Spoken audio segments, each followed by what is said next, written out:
This young man opened his eyes in shock, clutching his head that was pounding like a hammer. Jihan sat up and realized he was lying on the sofa. He didn't understand what was happening, but after looking around, Jihan seemed to realize that he had returned to South Korea in 2020.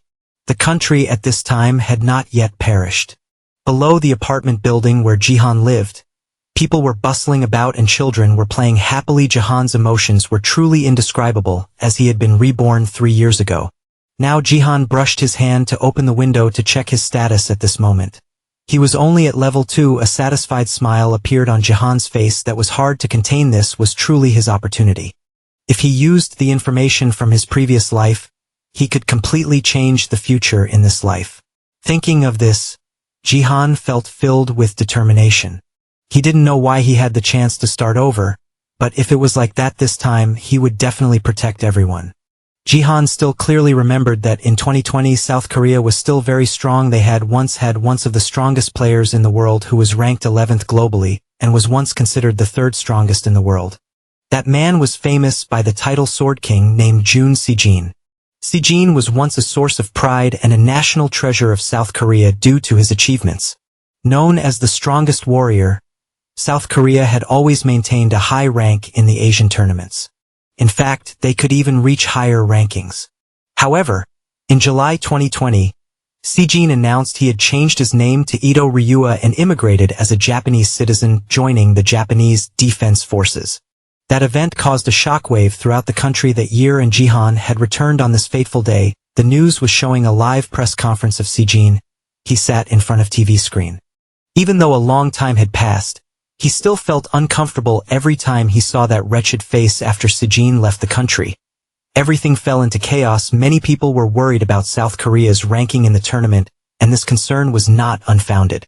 As Jihan knew that South Korea, which had always been in the top ranks, was losing consecutively, and the country was plummeting in rankings. But the South Koreans at this time obviously could not know what would happen in the future. In fact, some experts were optimistic that the ranking would not change too much because aside from Jihan Seong, they still had many rising talents and stars. Jihan watched up to this point and turned off the TV knowing that his country would soon be destroyed. The experts were busy indulging in a sense of spiritual satisfaction like that. The truth was that no one as talented as Jihan Seong had appeared afterward. Perhaps everything would have been different if South Korea had time to prepare. However, the BattleNet are incredibly ruthless. At first, it was just a game, nothing more. But 2 years after Gwangwaman started, it had turned into a real survival war. If you die in the game, you will also die in real life. Monsters began to appear in low-level countries and slaughter on one side. After the Sword King left, South Korea fell severely as expected, and everything gradually withered away. At that time, the survivors all said that if the king had stayed in South Korea, things might have been different. But Jihan Seong is exactly the type of player like that, and there is a heartbreaking truth that he is Jihan's brother-in-law. He looks at the family photo hanging on the wall, unable to hide his frustration. Jihan's hand clenches into a fist, then punches Seijin's face in that photo, causing the glass frame to immediately shatter. I'm still very curious, how could you love this bastard, he thinks to himself. Would things have been different if you were still alive? The only woman in the photo is Jihan's sister. Unfortunately, she has passed away. When Jihan betrayed the nation, Jihan still had another worry. Although your return at this time is wonderful, your stats are just too terrible. In fact, this isn't too surprising because Jihan in the past spent most of his time drinking and gambling. Now when reborn, he feels he was so foolish in the past because he had no idea how amazing his talent was. Humanity becomes players at the age of 18, but only a few of them receive the gift called talent, or in other words, genius. At that time, Jihan only received a low-level talent rank F, and he used that ability to dive into gambling, predicting the winner in each match. But back then, Jihan had no idea that the true value of this skill would only be revealed after it awakened. Fortunately, he has woken up now, but these stats are truly too terrible. Those attributes should belong to a level 1 person, and Jihan doesn't understand why he managed to crawl up to level 2. Right after asking himself this question, Jihan seems to have found the answer when he sees a bottle of experience potion scattered on the table. It seems he drank this in a drunken stupor and accidentally leveled up. What a lucky fool. But then Jihan quickly realizes another strange thing, which is that he has up to 100,000 achievement points. Although this is quite useless and not worth money, he can't think of a reason why he has so many achievement points when he had not completed any achievements during that time. Before entering the competition, Jihan wonders if it's because he reversed time that something changed. Is it just this thing that changed? Jihan thinks so, then opens the item storage, and is shocked to realize that there is something called an achievement exchange voucher in the storage. It is introduced as a benefit for the last survivor when selected to challenge again. This thing is also a title. Jihan immediately used it, and then the achievement store system was opened. Jihan felt that this was wonderfully unbelievable. He couldn't believe that something so amazing had appeared in his life. The achievement points that he thought were useless and worth nothing now had many benefits, such as upgrading the store needing 20,000 points, increasing the status window needing 10,000 points, or adding a slot before level 1 also costing 10,000 points. But this made Jihan start to hesitate. Although he didn't have many choices right now, he didn't know what to choose. After a while, Jihan decided to try upgrading the achievement store. So his achievement store was upgraded to level 2 and the inventory was expanded, but that wasn't the effect Jihan wanted, so he tried to upgrade once more. At this point, the achievement store was upgraded to level 3 and he could add his nickname. Gohan sighed because he realized that this didn't seem very useful now. He only had 50,000 achievement points left. If he continued to upgrade the store to level 4, he would only have 10,000 points left. It seems that the higher the upgrade, the more expensive the costs are. Jihan had two choices. One was to buy the available items in the current store or leave it to fate and upgrade it to level 4. However, Jihan was a reckless young man, so he still decided to choose the second option. After deciding to spend an additional 40,000 points, his achievement store was upgraded to level 4. This time, Lady Luck really stood by him as a feature called Emergency Recovery was added. It has the effect of restoring a faulty item to its perfect state. After reading the notification, Jihan's mouth twitched, unable to hide his smug smile. This is not good. This is why I can't stop gambling. I just have to win the lottery again, he murmured. After that, Jihan confirmed his fingerprint and entered Junso Jin's game room, feeling quite surprised when the system still recognized him as a family member and granted access to this room, even though its owner, the Sword King, was no longer here. Jihan sat down in the gaming chair inside and started connecting to BattleNet. He was eager to test the emergency recovery feature, and the first thing Jihan restored was his first key. The paintbrush of Dongfang Suo, a level A item, had broken. After using the feature, that brush had truly returned to its original state. It became an SS level item. The pen of the famous scholar Dongfang Suo, and also something connected to the martial god. Next, Jihan received a new notification in the instructions. The Gangnam Bronze Cup will start soon, with only 10 seconds left on the countdown, which made Jihan even more anxious. He quickly opened the status window and used Dongfang Suo's paintbrush. The reason that in his past life Jihan was able to climb to the top of the world and was known as the Martial Saint is due to the combination of 3 stats: strength, agility, and health, making it a rare, unique stat. That stat is martial power, which gave him the strength of a martial artist. This paintbrush was neglected in his past life because it was broken, but thanks to the 2 words written with it, Jihan now has a point for a completely different awakening. The countdown clock returned to 0, and Jihan officially logged into the BattleNet tournament as a player from the Korean server. His mission this time is to survive. The mission's content, as well as its name, is that he must survive against monsters in the arena, along with 100 other players. Once the number of players is reduced to half, this game will end immediately. Jihan appeared in the arena with a paintbrush in hand. Since he was only wearing a sleeveless shirt, he looked much more disheveled compared to the other players. But actually, this was not very important. He just wanted to know what would happen with his martial power. So Jihan opened the status window. Looking at the notification line, the stats for strength, agility, and health had been combined to become martial power. He was so happy that he wanted to fly. He had really done it by completing an achievement and acquiring a unique stat. Jihan also received an additional 10,000 achievement points at this point.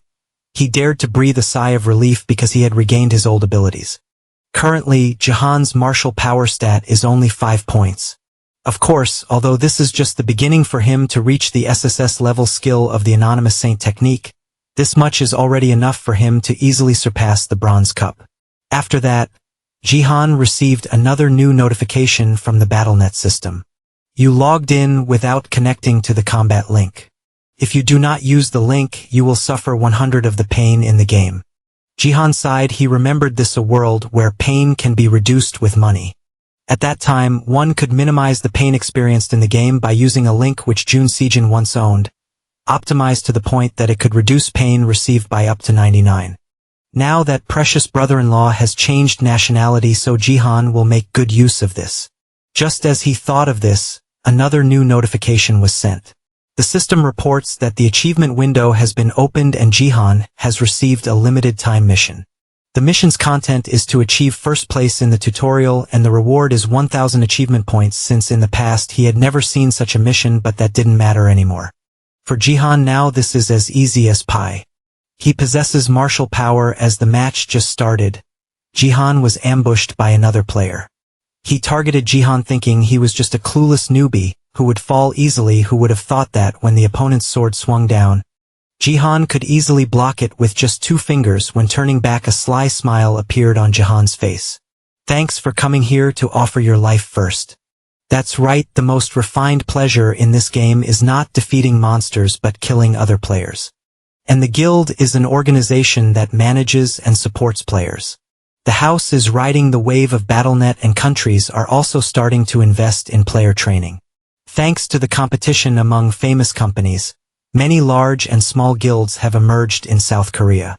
At one time they trained strong players throughout the beginning of the season.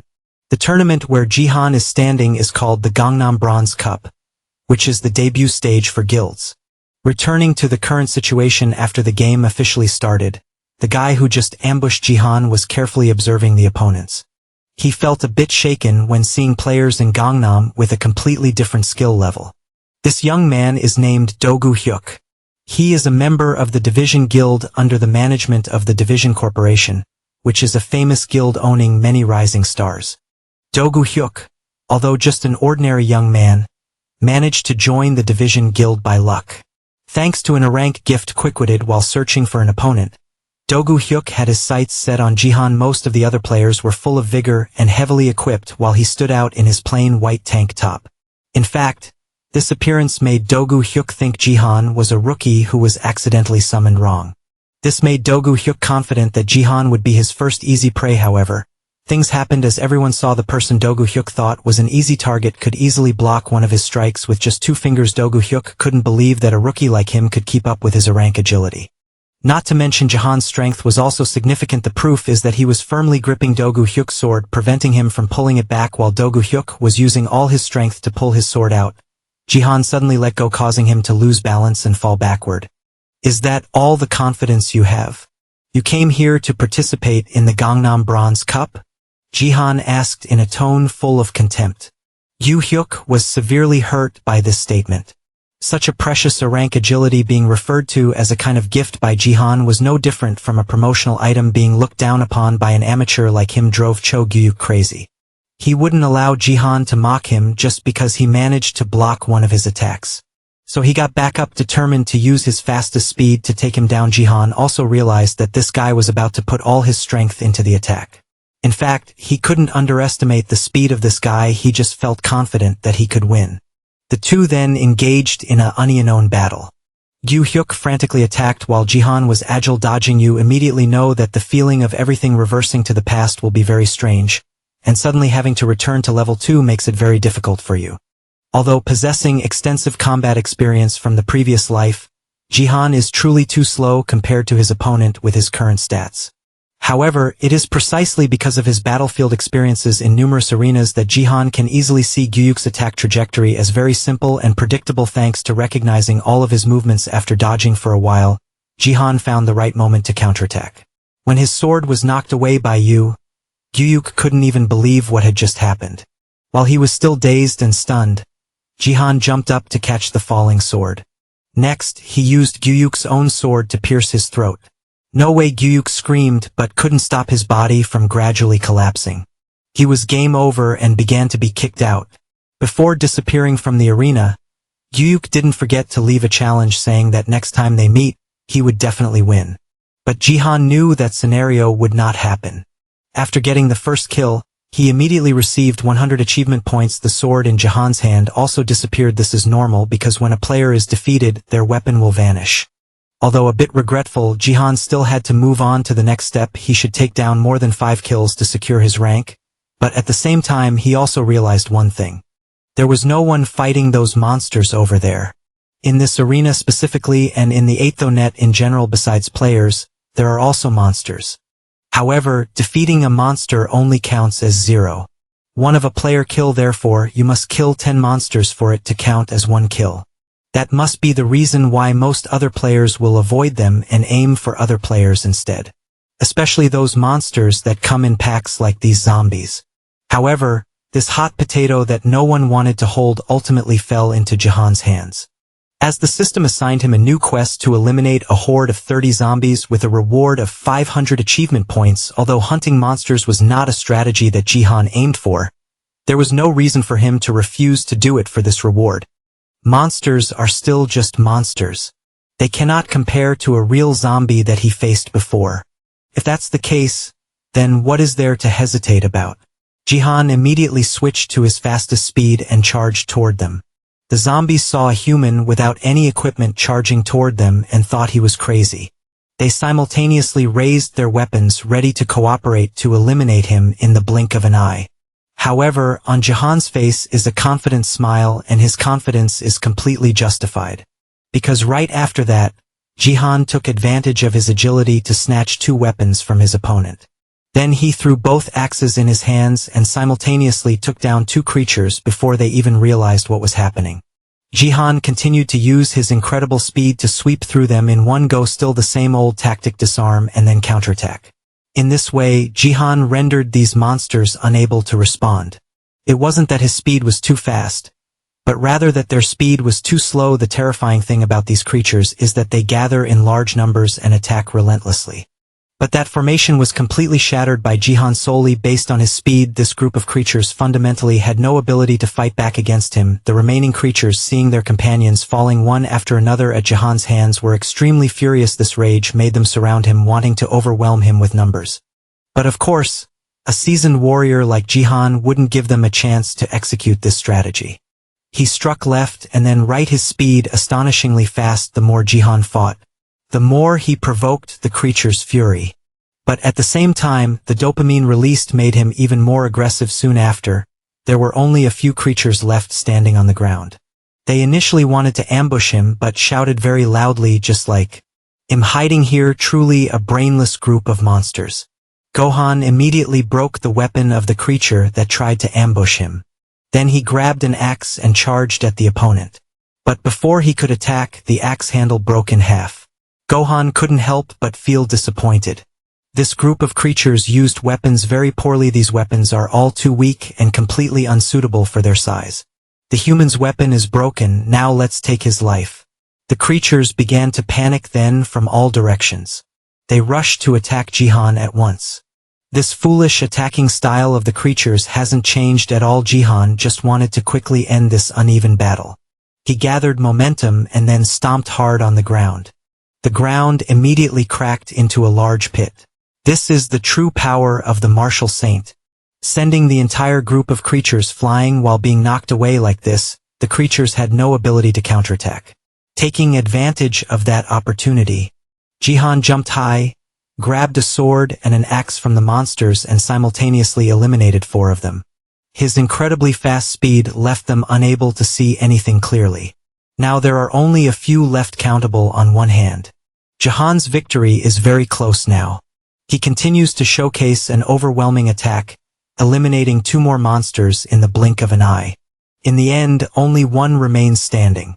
But this monster, after witnessing Jihan slaughter his kind from start to finish, could only mumble in horror, "He's not human, he is the monster." That was the last thing it said, because right after that, Jihan sent it to meet its ancestors. After eliminating the last monster, he completed the mission of wiping out the monster army, and received 500 achievement points. More importantly, Jihan leveled up to level 3 right in the middle of this game. This is quite strange as experience points are supposed to be tallied at the end of the game, but whatever the reason, this is quite beneficial. Jihan can use it to instantly increase his stats. He doesn't need to think much and immediately allocates the points to his physical power. After all, this is the core factor that makes up his strength. It is a unique stat combining strength, agility, and endurance. Even though Jihan has other stats at the same level, this crazy stat can at least double his capabilities compared to the others. Furthermore, there is another reason that physical power is special to Jihan. When he reaches 30 points in physical power, there will be a chance to successfully receive an anonymous skill in his previous life. Jihan knew how powerful this skill was, so in this life he must quickly obtain it. However, physical power is also a major weakness for him, as it is not a stat that can be easily increased. Even though Jihan still allocates one free attribute point to physical power, he doesn't harbor hopes that it will increase very quickly. Yet this time, everything seems to change as his physical power stat jumps directly up by 6 points. This excessive advantage leaves Jihan stunned for a few seconds. Normally, he would have to accumulate experience through combat and training to increase his power, while allocated attribute points can only maximize physical growth. But now, his physical power increases as easily as other normal attributes. The corner of Jihan's mouth curves up, revealing a satisfied smile. This is truly amazing. It seems that reincarnation has brought him more benefits than he expected. Jihan doesn't know what will happen if his physical power keeps increasing like this. While he is immersed in that feeling of happiness, he is suddenly attacked. Though it can't really be considered a sneak attack since Jihan is in the arena, and anyone is allowed to strike at him, he was just hit by an arrow. Of course, Jihan easily dodges it with his quick reflexes, and he has also seen the author of this arrow. Oh, you dodged it, you're quite a lucky bastard. There are 2 opponents based on the outfits. They must be an archer and a warrior, 1 offense and 1 defense, truly a perfect combination. It must be similar to Gyuyuk before they saw Jihan because of his shabby outfit without a single piece of equipment. Handle it quickly because it's almost over. As promised earlier, whoever takes his life first will be the one to own it, right? The 2 of them were whispering to each other, but Jihan could still hear everything. It's not unusual for players to cooperate with each other. In fact, it happens quite frequently. The purpose of the survival map is for players to battle, but there are no rules prohibiting guilds from cooperating. It seems the opponents are not fools, unlike Gyuyuk earlier. Moreover, now they are a warrior combined with an archer. This combination of close combat and ranged attack is really no joke. Currently, there are only 60 survivors left in the arena, which means the guidance phase is about to end. No wonder these 2 are so eager to take Jihan's life. He originally disliked confrontation. At first, Jihan thought he just needed to focus on dodging attacks to survive easily, but if the opponents have actively come here with a clear intention to take his life, then he shouldn't think in that direction anymore. If you agree to have dinner with me, I will let you have his life, the warrior said. Thank you, but I decline, the female archer replied. Seeing them openly flirt in front of Jihan shows that both do not consider him a rival, but just an easy target. This feeling is really unpleasant. Jihan opened the current scoreboard. He had already taken Gyuyuk's first kill, then eliminated a group of 30 birds, totaling 4 points, just enough for him to be in first place. Following him is the player Lingazan with 3 kills, and the others behind each have 1 kill. A dangerous smile appeared on Jihan's face. If these 2 who do not know this have come to him, then he can use their lives to solidify his ranking. Jihan saw the female archer drawing her bow to aim, but just as the arrow was not yet knocked, she took a fatal slash. Jihan felt the opponent was lucky to become the perfect test subject for his 6 points of martial power, and he sent her off in just 1 second. At this point, besides the female archer, another person also just died, reducing the total number of survivors in the arena to 58. The warrior witnessed the entire scene, feeling both astonished and furious. His whole body shook, his teeth gritted tightly together.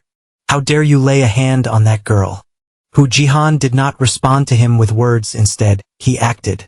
In an arena and still worrying about flirting, then they might as well go together.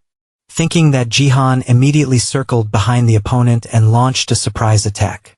Your speed has noticeably increased, so you managed to hit that warrior. However, since he was wearing the exclusive level B armor of the guild, this strike couldn't take him down immediately, but it did leave a deep crack at the back of his collar. It's really durable, you'll never pierce through it with those cheap weapons in your hands, he said smugly. But what is the price of provoking Jihan? It's being hit by you with dozens more strikes. Even if you can't kill him in one blow, you can still gradually make that armor crack. Out of girls and level B armor, are you really here to scream at me? This shouldn't happen, Jihan declared after shattering the opponent's armor from behind. I feel like you should endure a bit more pain. A shout echoed throughout the arena. Nothing changed.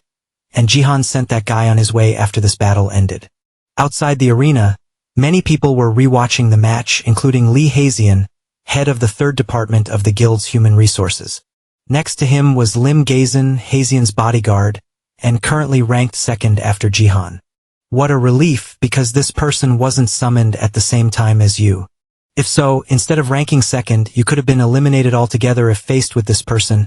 We should avoid confronting him. I wondered if that was a good idea or not, Gazin replied irritably, and Hazian chuckled softly before reassuring her. Oh come on. How could my Gazin possibly lose? Just fight him and defeat him fair and square. This was an order. We need to gather data, so just fight him if you're saying that. Then I'll comply, Gazin obediently replied, until Hazian stood up and left. Lim Gazin continued to stare at the computer screen. She just had a feeling that she had met Jihan somewhere before. This cold-faced girl. Gazin is known to possess the guild's innate level abilities and is also a promising member of theirs.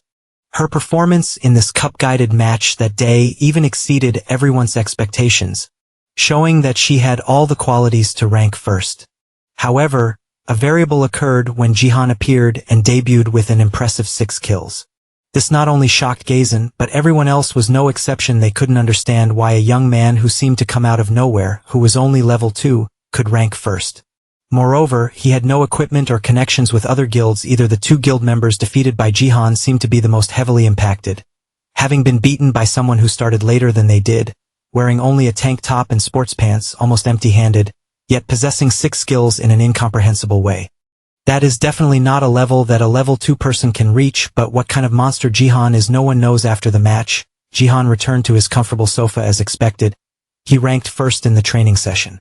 The reward for coming in 1st is a 50 increase in experience, and this made Jihan jump directly from level 3 to level 6. It seems that because he is a new player, his level has increased rapidly like that.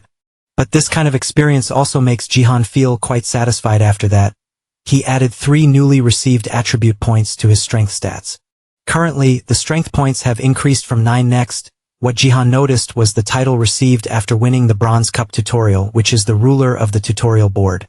After equipping this title, all stats receive an additional point. Experience increases by 20, and both categories are only effective within the Bronze Cup. Although this is just a title, it's still quite decent. Jihan tried to equip it in the non-cheating system, and his strength immediately increased by 10 points. With this stat, the Bronze Cup will be as easy as pie for him.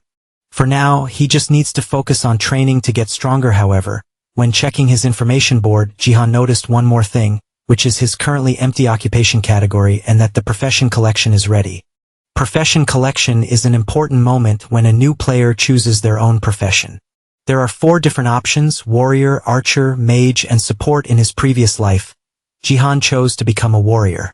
After all, he has experienced it once, so if he chooses that position again this time, it should be much easier. Moreover, he also has an achievement shop with items obtained after resetting. With this assistance, even if Jihan chooses a different profession this time, he can always add the profession later with just 10,000 achievement points. This is indeed an unbelievable offer, so Jihan feels there's no reason to choose the warrior profession first anymore. He wants to experience something different, and thus Jihan made a choice that no one expected.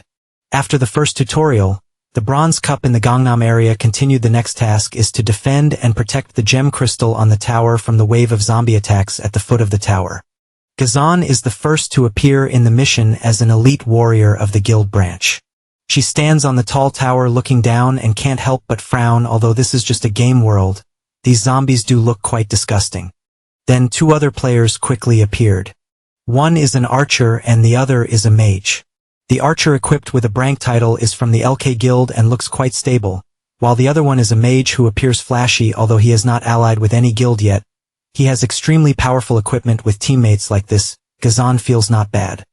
However, the most important factor in this map is actually the support player because defense until the end is still a scale that measures the endurance of each side. Therefore, the ability of the support role member is the vital point of the mission. Just as Gazan was thinking about this, a blinding column of light descended from the sky. The last support she was hoping for has arrived. But what surprised Gazan was that this support was Jihan. This time he wasn't wearing a tank top anymore, but his equipment was still so shabby that it made people astonished. Is this a defense mission? Jihan innocently asked. 20 minutes earlier, his decision was to choose the support role, although the system warned that this role was not suitable for him. Jihan still resolutely chose it. The reason he chose the support role was simple. No matter how many rounds he went, the system warned that this position was not suitable for him. But the more unsuitable something is, the more people want to dive into it. Choosing to be a support means unlocking the holy power stat, which is a crucial factor for unlocking a specific stat. However, this stat is very difficult to increase. Moreover, even through practice, it won't grow easily like other stats.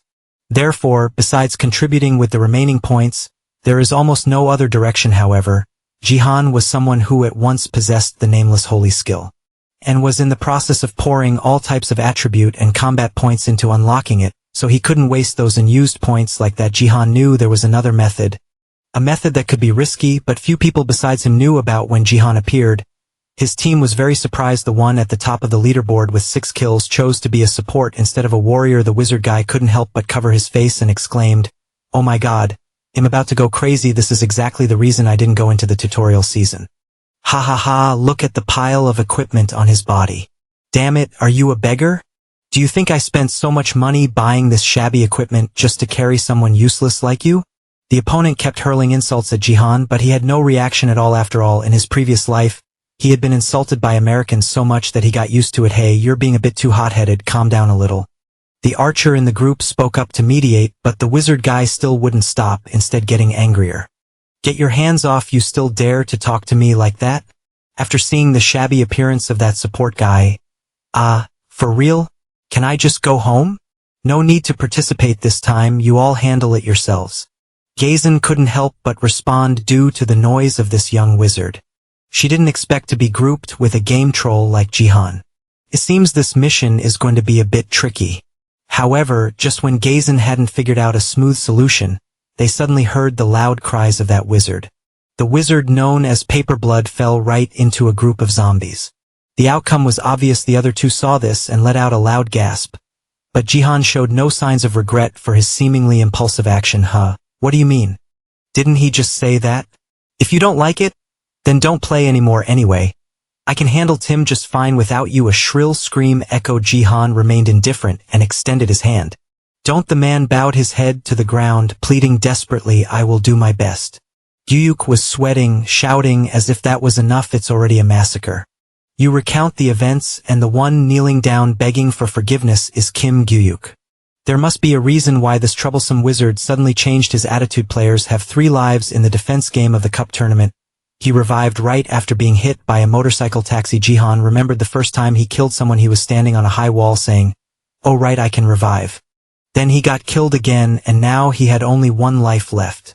If he dies one more time. Jihan's face was icy, showing no emotions. He asked, "What's up?" Gyuyuk continued to bow his head and swore, "From now on I will work hard." Jihan knew he would be ranked last, but for Gyuyuk he gritted his teeth and told himself that he must not be last at any cost. "If I come in last, I will be penalized with a level drop and the skills I paid for will disappear. If a player's level does not match the required skill level, that skill will automatically be deleted." Jihan realized Gyuyuk's thoughts. He exposed him. "You're quick to turn your back." Jihan mocked, "Why don't you try attacking like you did last time?" Gyuyuk got angry, immediately stood up, flailing his arms and shouting, "Don't come near me, you bastard." Jihan teased again. "You're really good at that fire magic, aren't you?" His words left Gyuyuk bewildered, and he suddenly remembered, smiling happily. "Oh right, flame of blaze." Gyuyuk confidently asserted, "When fighting against a strong army, a fire wizard is very useful." He bragged, "That's me also." In level 15, Gyuyuk's voice continued to challenge, "I'm sure you don't want to lose a talented person like me." Gazan, standing behind, had witnessed the whole event. She sighed, thinking to herself, "I thought they just looked alike, but it's really Kim Gyuyuk." Meanwhile, he was once part of one of the top 10 guilds and was respected by everyone, but Gyuyuk had failed 4 times in the silver rank upgrade tournament, recalling the scene where he confidently declared, "I'm done." After that, Gyuyuk went around causing trouble. Back to the present, Gassen wearily assessed, "What a failure." While Jihan remained completely calm, while everyone was still reacting, Gyuyuk suddenly spoke up. "But I have a condition." He confidently pointed at Jihan, demanding, "You have to apologize for killing me. I will join your team Kim Bum afterwards." Hearing that, others chimed in saying, "It was great, why don't we cooperate with each other?" Gyuyuk's eyes flashed with intense anger and hatred. He silently cursed the bastard.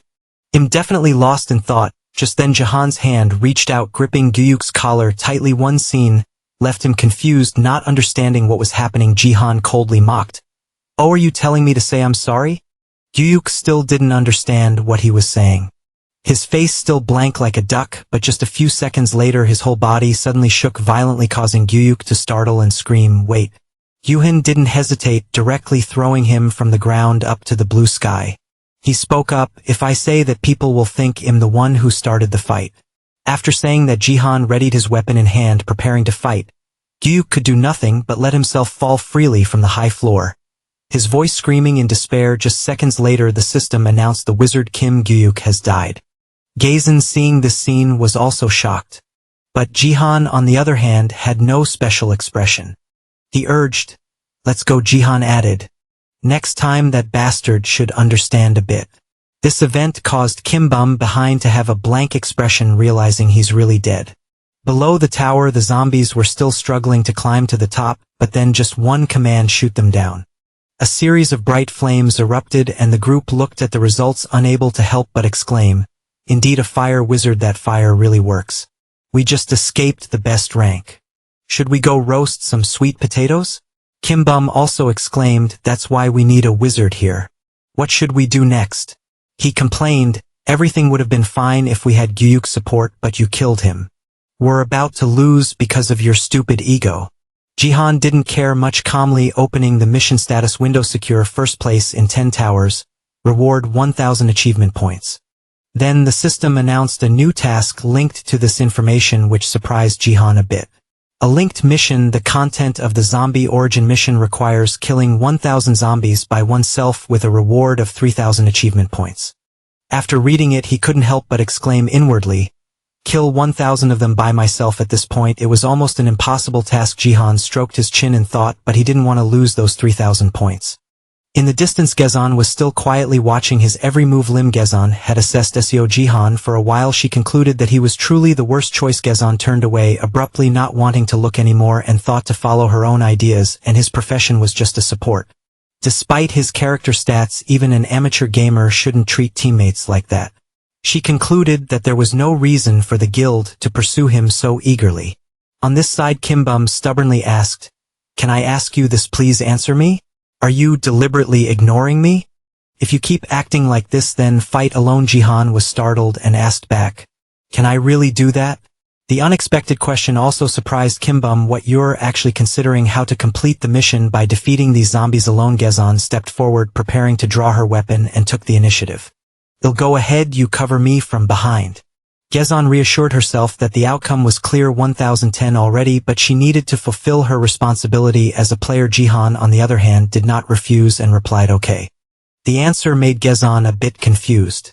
She couldn't process it immediately. Jihan explained further, "I said I'll do it, so I will. I'll clear the way you remind me, so please protect him." A gentle reminder that startled Kim Bum, who shouted loudly, "Hey!" While the three were having a light conversation, a hand from an uninvited guest reached the edge of the building, and a terrifying red golem appeared. Kim Bum was so scared he stuttered, "It's a blood golem." Kim Bum fearfully reminded them, "It's not like those ordinary zombies at all. Its head is liquid, so physical attacks can't kill it." Without waiting for anyone to say anything, the blood golem directly sprang up and jumped at the group. Jihan looked at the opponent and assessed that this battle would be tough. Jihan remained very calm, using his light speed. He directly grabbed his weapon, charged straight at the blood golem, and stabbed it into 100 pieces, blood splattering everywhere. Gezon quickly realized that it was the holy white fire with the holy power. At that moment, Jihan, with a cold and determined gaze, tightened his grip on the weapon, preparing to charge at the blood golems. They were in large numbers with grotesque appearances, continuously rushing forward. Each powerful and decisive strike kept them from fighting back. Even just one move, he decisively slammed his weapon into one side of the blood golem's face, causing it to contort in pain. Not stopping there, another one continued to charge, its eyes blazing with fire, its mouth wide open, growling to swallow the human whole.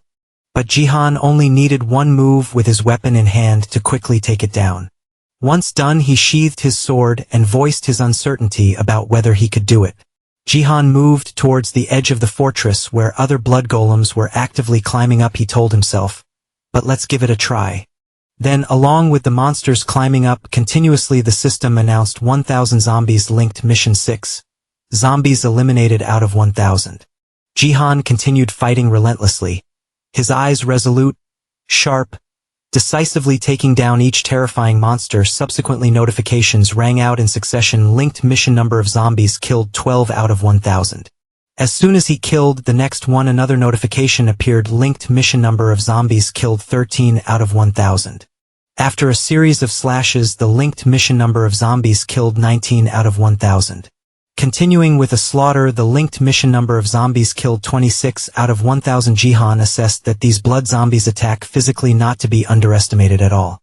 He realized that when he saw them, he would unleash a small amount of holy power and kill them all immediately. After that, Jihan continued to unleash attacks on the zombies on the other side. Gazan and Kimbum just stood there frozen, watching Jihan fight. He even admired, exclaiming, "Awesome, this support is no joke." He happily continued, "Even though he is quite a troublemaker, I have to admit he is really good." "Well done, amazing." Gazan was extremely confused about what he was witnessing. She thinks he is comfortably controlling the holy power while fighting without wasting any. This level of control is truly insane. Gazan's eyes widened in astonishment. More importantly, this person, she continued to observe Jihan's slaughtering, and noted that from the very beginning he had always aimed for their heads with maximum accuracy. Under Jihan's clean white shoes, the hideous blood zombies fell one by one. The system notification linked mission number of zombies killed 207 out of 1,000. It has qualified. He stood there with the notification from the system. "You have fully understood the faith in another world. Holy power has been increased from 6 to 7. After hearing the notification, Jihan smiled with satisfaction. "I know another way to increase my holy power." He looked up at the sky and exclaimed, "Awesome." Jihan realized this and saw that it was indeed effective. Their holy items are sacred objects. 2100. When the Earth Guide was first started, they were sold at a very high price. According to rumors, all items contain secrets. After 10 years, no secrets were found, and their value immediately plummeted, especially for the holy items from another world. They hold no value. Many people were even unaware of their existence. However, the top rank in the United States, the third holy maiden Sophia, said, "I have enhanced my holy power with holy items from another world." Jihan was a bit shocked to hear this and asked what? Sophia explained that his holy power could be enhanced with holy items from another world, but after he completed the guide it would no longer be effective. Jihan found it hard to believe after hearing this, asking, "Is it really possible to do that?" She asserted, "Of course, that's how it helps me become a saint." Sophia further explained that if you hold a holy artifact from another world for a long time and pray, you can gain holy power, but the requirements for each item vary slightly. Jihan was a bit surprised after hearing that. He rubbed his head and exclaimed, "I can't believe no one knows about such an easy method." Sophia replied, "What can we do? Even if they've heard rumors about it, these holy artifacts are provided in very limited quantities, and you might not find them even if you look." Jihan silently agreed, "That's right, because it only works during training." He wondered, with so many, can you really have exclusive access to the holy artifacts? Sophia thought for a moment and replied, "It's not entirely like that. High-quality information isn't known by everyone, and another player also knows about this information." She recounted that someone was continuously buying items from another world. Jihan recalled the past. After he returned to the attic apartment of the Sword Palace, in the dark room, the items were piled up chaotically, making him curious. These things are, he realized, they were all holy artifacts from another world. All their holy artifacts had been depleted, so now they were completely empty holy artifacts from another world. The Holy Grail neutralizing holy artifacts from another world. The Crucifix neutralizing holy artifacts from another world. The pendant neutralizing. Jihan stood there looking at them and wondered, could it be so? The identity of the player who collected holy artifacts from another world, another saint as he knew, was his sister Songji Ae, who accompanied Jun Sejin. His sister was the strongest supporter in South Korea, known to the world as a hero. Although the story of her death happened in the past. Jihan quickly threw on a jacket, his face slightly sad as he remembered his sister. He looked over and found the steel staff, which was the holy artifact left behind. Steel staff of item level. Oh, holy artifact from another world. The clerics in another world strengthened their faith by striking the staff on the heads of their cult members. Now Jihan held it in his hand. Based on the description of the item, he smashed the skulls of the zombies. The item level was decreasing. Jihan thought to himself that there probably wasn't much holy power left to absorb, but it was still the perfect solid item to smash these things. The two teams watching were extremely amazed. At this moment Gazen was still staring in shock at Jihan fighting. She silently judged that although his physical strength was astonishing, wasn't the level of his keyboard control even more unbelievable. Meanwhile Kimbum, standing next to Gazen, didn't think that much. He could only keep exclaiming, so amazing. Kimbum's eyes sparkled, as if he had encountered a divine blessing. He said to Gazen, warrior, there's a red tower over there. It's very high level, up to the top 5. He continued to chatter away, completely unaware that behind him was a blood zombie with its mouth wide open, ready to bite him. What do you think about joining and helping them? Gazen didn't think much and immediately drew his sword to fight. She decisively slashed a few times, her body and posture incredibly agile and skillful. It was these actions of Gazen that caught Jihan's attention. He turned around to observe and couldn't help but wonder, what's wrong with that guy? I find her very familiar. He vaguely guessed that it was Dawa Kim Lim Gazen, right? Jihan was fighting monsters while thinking. She was once famous with the title Temporary Sword King but did not have good results. He recalled that she had died at the hands of Jun's Jin. Not real, but somehow I saved Dawa Kim once again. While lost in thought, Gazen spoke up to offer support. Can we join you if we fight together? Jihan's face was cold and showed no emotions. He silently opened the status window. Then Jihan checked and ranked 5th with 398 linked task points. The number of zombies killed was 397 out of 1,000, still a considerable amount left. The system announced there was 1 hour 28 minutes and 67 seconds left. Jihan realized that they didn't have much time left. If it's Dawa Kim, she could still manage without him. At this moment Kim Bum was still dazed like a cow under a hat and praised the warrior. Our team is the best. Jihan reluctantly agreed to the proposal for a trio to officially fight together. He thought to let everything proceed and then leave the original position directly. After that Jihan took his leave to another place, reminding Gazen, you stay here. She and Kim Bum were very confused, both showing silly expressions as they watched Jihan's back. At this moment he was letting himself fall freely from the high castle to the ground. The iron rod in his hand glowed as if infused with power. Jihan's eyes also clearly showed determination and readiness. He silently told himself that he would take everything and blow it all to pieces. At this moment above the castle Kim Bum was still dazed. He shouted in amazement, oh my god, we are on top. The system reminded you are the last survivors. You have completed the limited mission, ranking first among 10 towers. Jihan sighed and thought, just as expected. He wondered if it was a bit too much at this point. The linked mission required killing 1,000 zombies by oneself, 560 out of 1,000. Shortly after, along with the announcement that the game was over, a teleportation circle appeared beneath his feet. Kim Bum saw Jihan reappearing at the top of the tower and immediately thanked him for the support. Thank you so much, that was amazing. Jihan, on the contrary, didn't care about him at all. He thought about when he would get a bit stronger and try again. As for Kim Bum, he was still talking non-stop, saying thank you for carrying it, you're truly the best, top-notch. Jihan was worried whether there would be a similar task appearing again, while that useless Kim Bum continued to praise him endlessly. He scheduled for the next time we would team up again. At this moment Gazen was standing alone. Her chaotic emotions preventing her from being calm as thoughts echoed in her mind. Is it really possible for an independent player to accomplish this alone? Gazen looked at the pile of bizarre corpses and wondered. Moreover, he was even a lower level support than her. A game error. She turned to look at Jihan just as Kim Bum said to them, well, I'm logging out first. The system then announced an allied player has logged out. Jihan, who was covered in mud, also thought it was time to claim his reward. But just as he was about to leave, Gazen suddenly called out, Seo Jihan. He glanced at her and thought of a charming name. Jihan wondered, do you know me? He thought that at this point they shouldn't have met unknown, yet at this moment Gaezon was reminding herself to talk to him.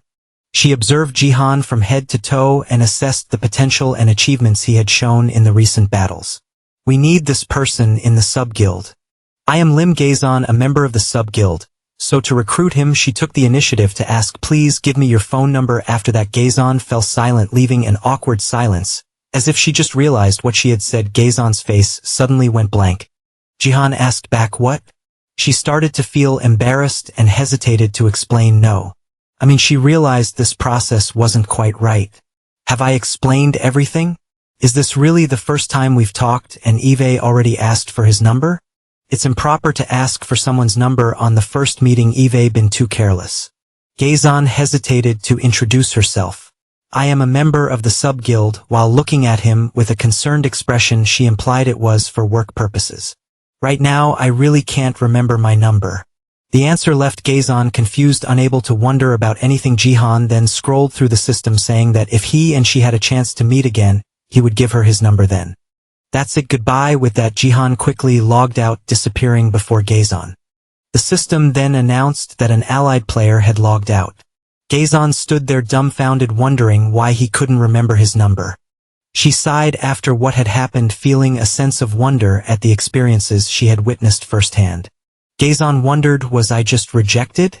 Transitioning to Jihan the next morning, he walked aimlessly down the street. Jihan recalled thinking that he had been using the American number for quite a long time. What is my Korean phone number again?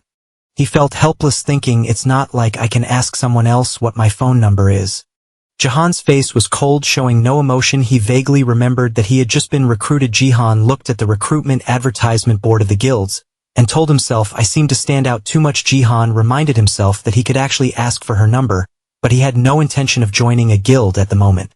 Then he opened the status window, reminding himself that the most important thing right now is the reward named SEO. Jihan level 8 core bond information, Gangnam area, a strength of 10 mana.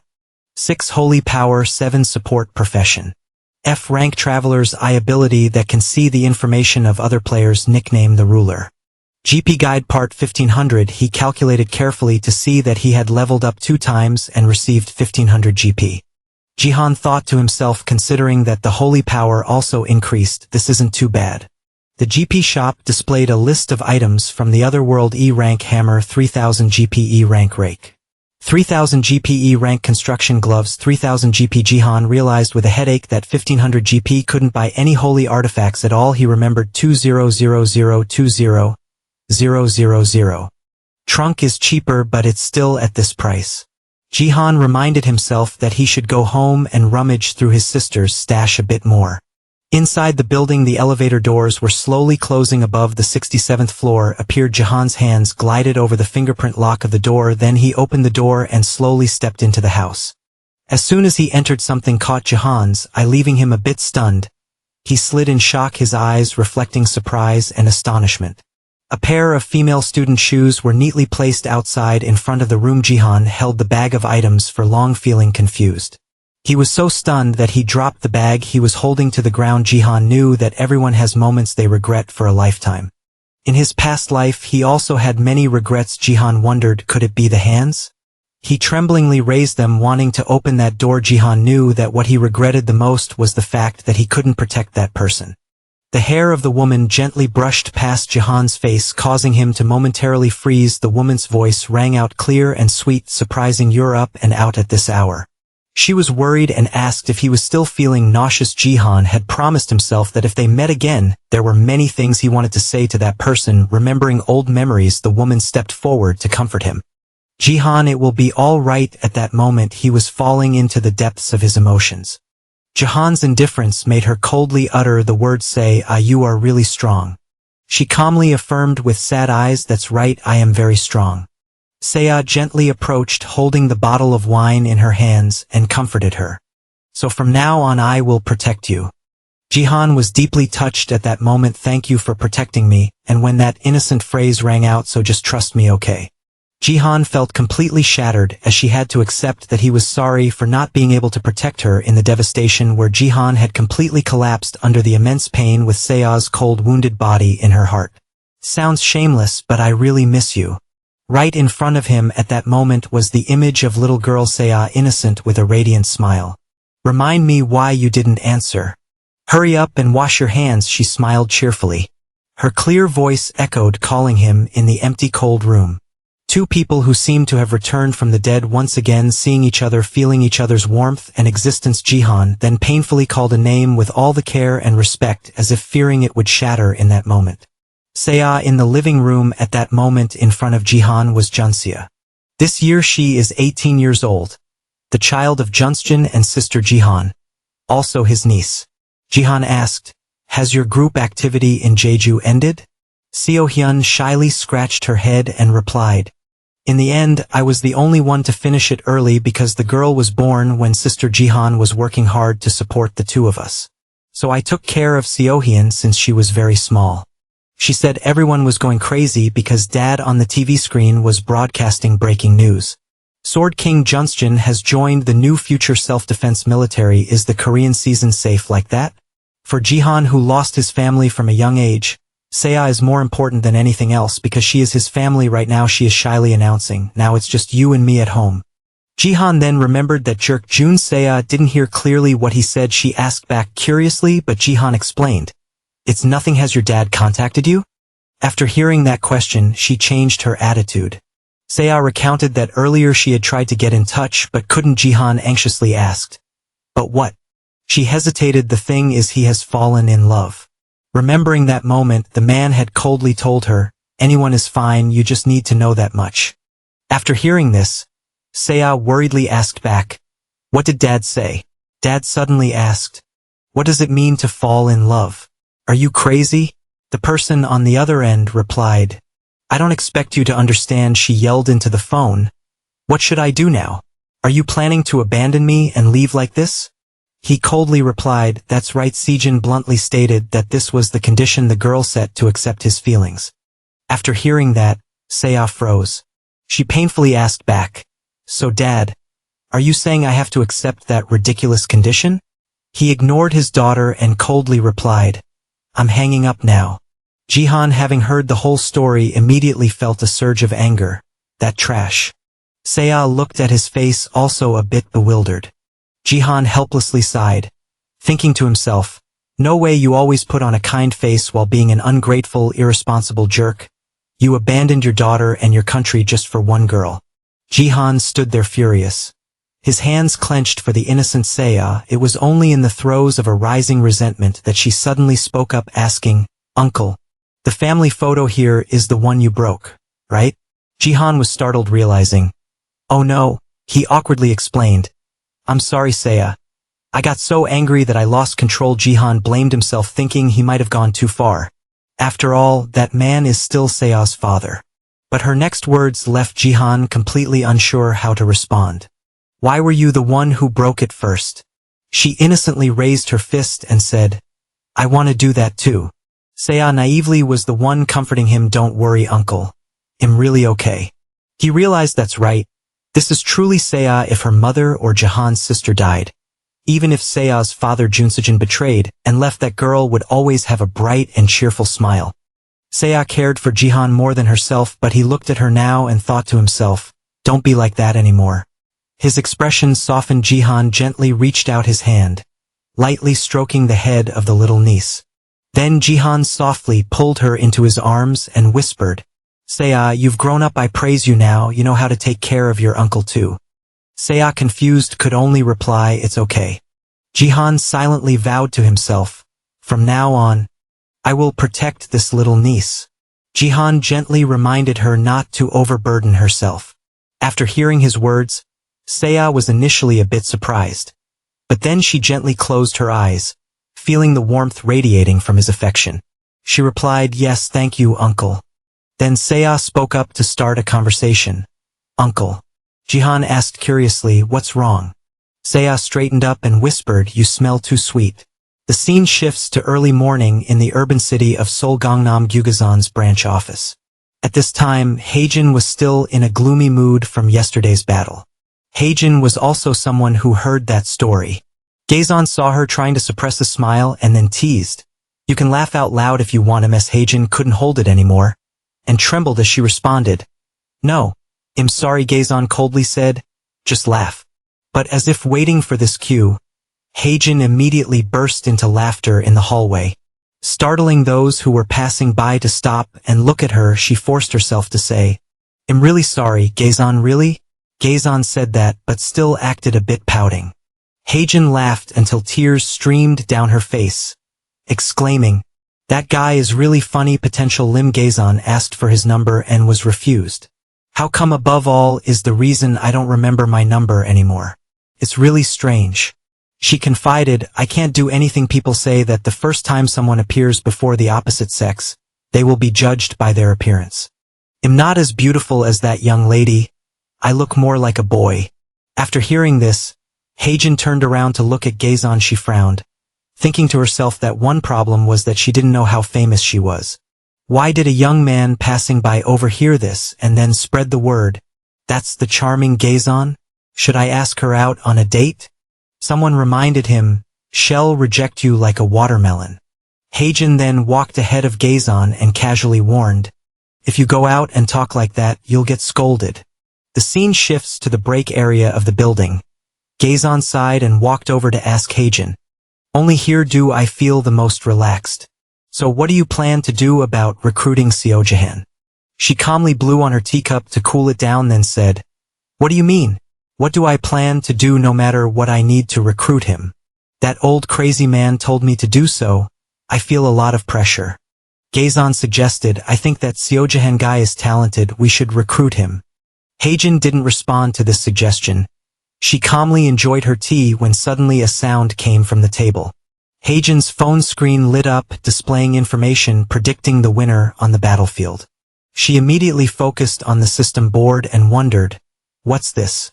Why is this guy suddenly broadcasting? There must be a big match today. Gazon looked at it sarcastically. Miss, do you still watch these silly broadcasts? Heijin replied, a bit irritated. What's silly about it? This is just a broadcast analyzing strategies. Gazon suddenly realized something simple after hearing this, then pointed at the system board and asked, is that Lady Heian? She also looked confused and then recognized a name, Jihan, on the screen. He was adjusting the filming equipment and asked, is CA ready?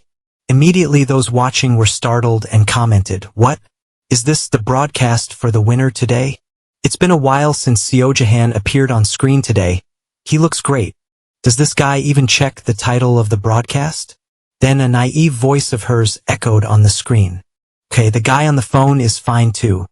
Gazon watched and was also startled, asking back, is this the broadcast you watched to predict the winner? Heijin, lost in thought, stammered, it doesn't matter anymore. Jihan, this person on the screen displays a line saying, I am the brother-in-law of the Sword King. Heian looked confused and said, did he say he is the brother-in-law of the Sword King? Just the name alone is enough to make everyone pay attention. The broadcast exclaimed in shock, really? Look at that twin sword statue. It seems he is at the sword hall, so you know the twin sword statue, right? And they kept sending comments with all kinds of emotions from negative to positive. This is the rooftop of the Sword Palace. If you are not a family member of Junsjin, you cannot enter. How dare you casually call the Sword King by his name? It's more appropriate to call him the traitorous scoundrel of the Sword King. On Jihan's side, you stood in front of the camera and asked Saya, can you step back a bit? She obediently replied, yes. People in the comments kept sending their opinions. Is Saya the daughter of the Sword King? If Junsjin is a traitor, could his daughter be the same? The Sword King is not a traitor. He is just deceiving the Japanese to bring benefits back to our country. The comments suddenly became a place where people were confused, seeing Jihan start to practice magic. Wait, what is he doing? His back looks good. Do you work out often? Hold on, no way. Between Jihan, he lightly pressed his foot, then stomped hard on the ground, creating large cracks from the center. It's Jihan. The cracks on the ground widened, forming a circle around him, standing like a formation. The power was transmitted to the twin swords mounted on the grand wall Hejiangazan. And everyone who saw this felt extremely astonished. Viewers immediately commented in awe, that crazy guy represents a turning point for Korea. The proud twin sword statue in the world along with the cracks on the rooftop, a comment appeared. Your twin sword statue has been destroyed. At this moment at Jihan's location, the scene became desolate and chaotic.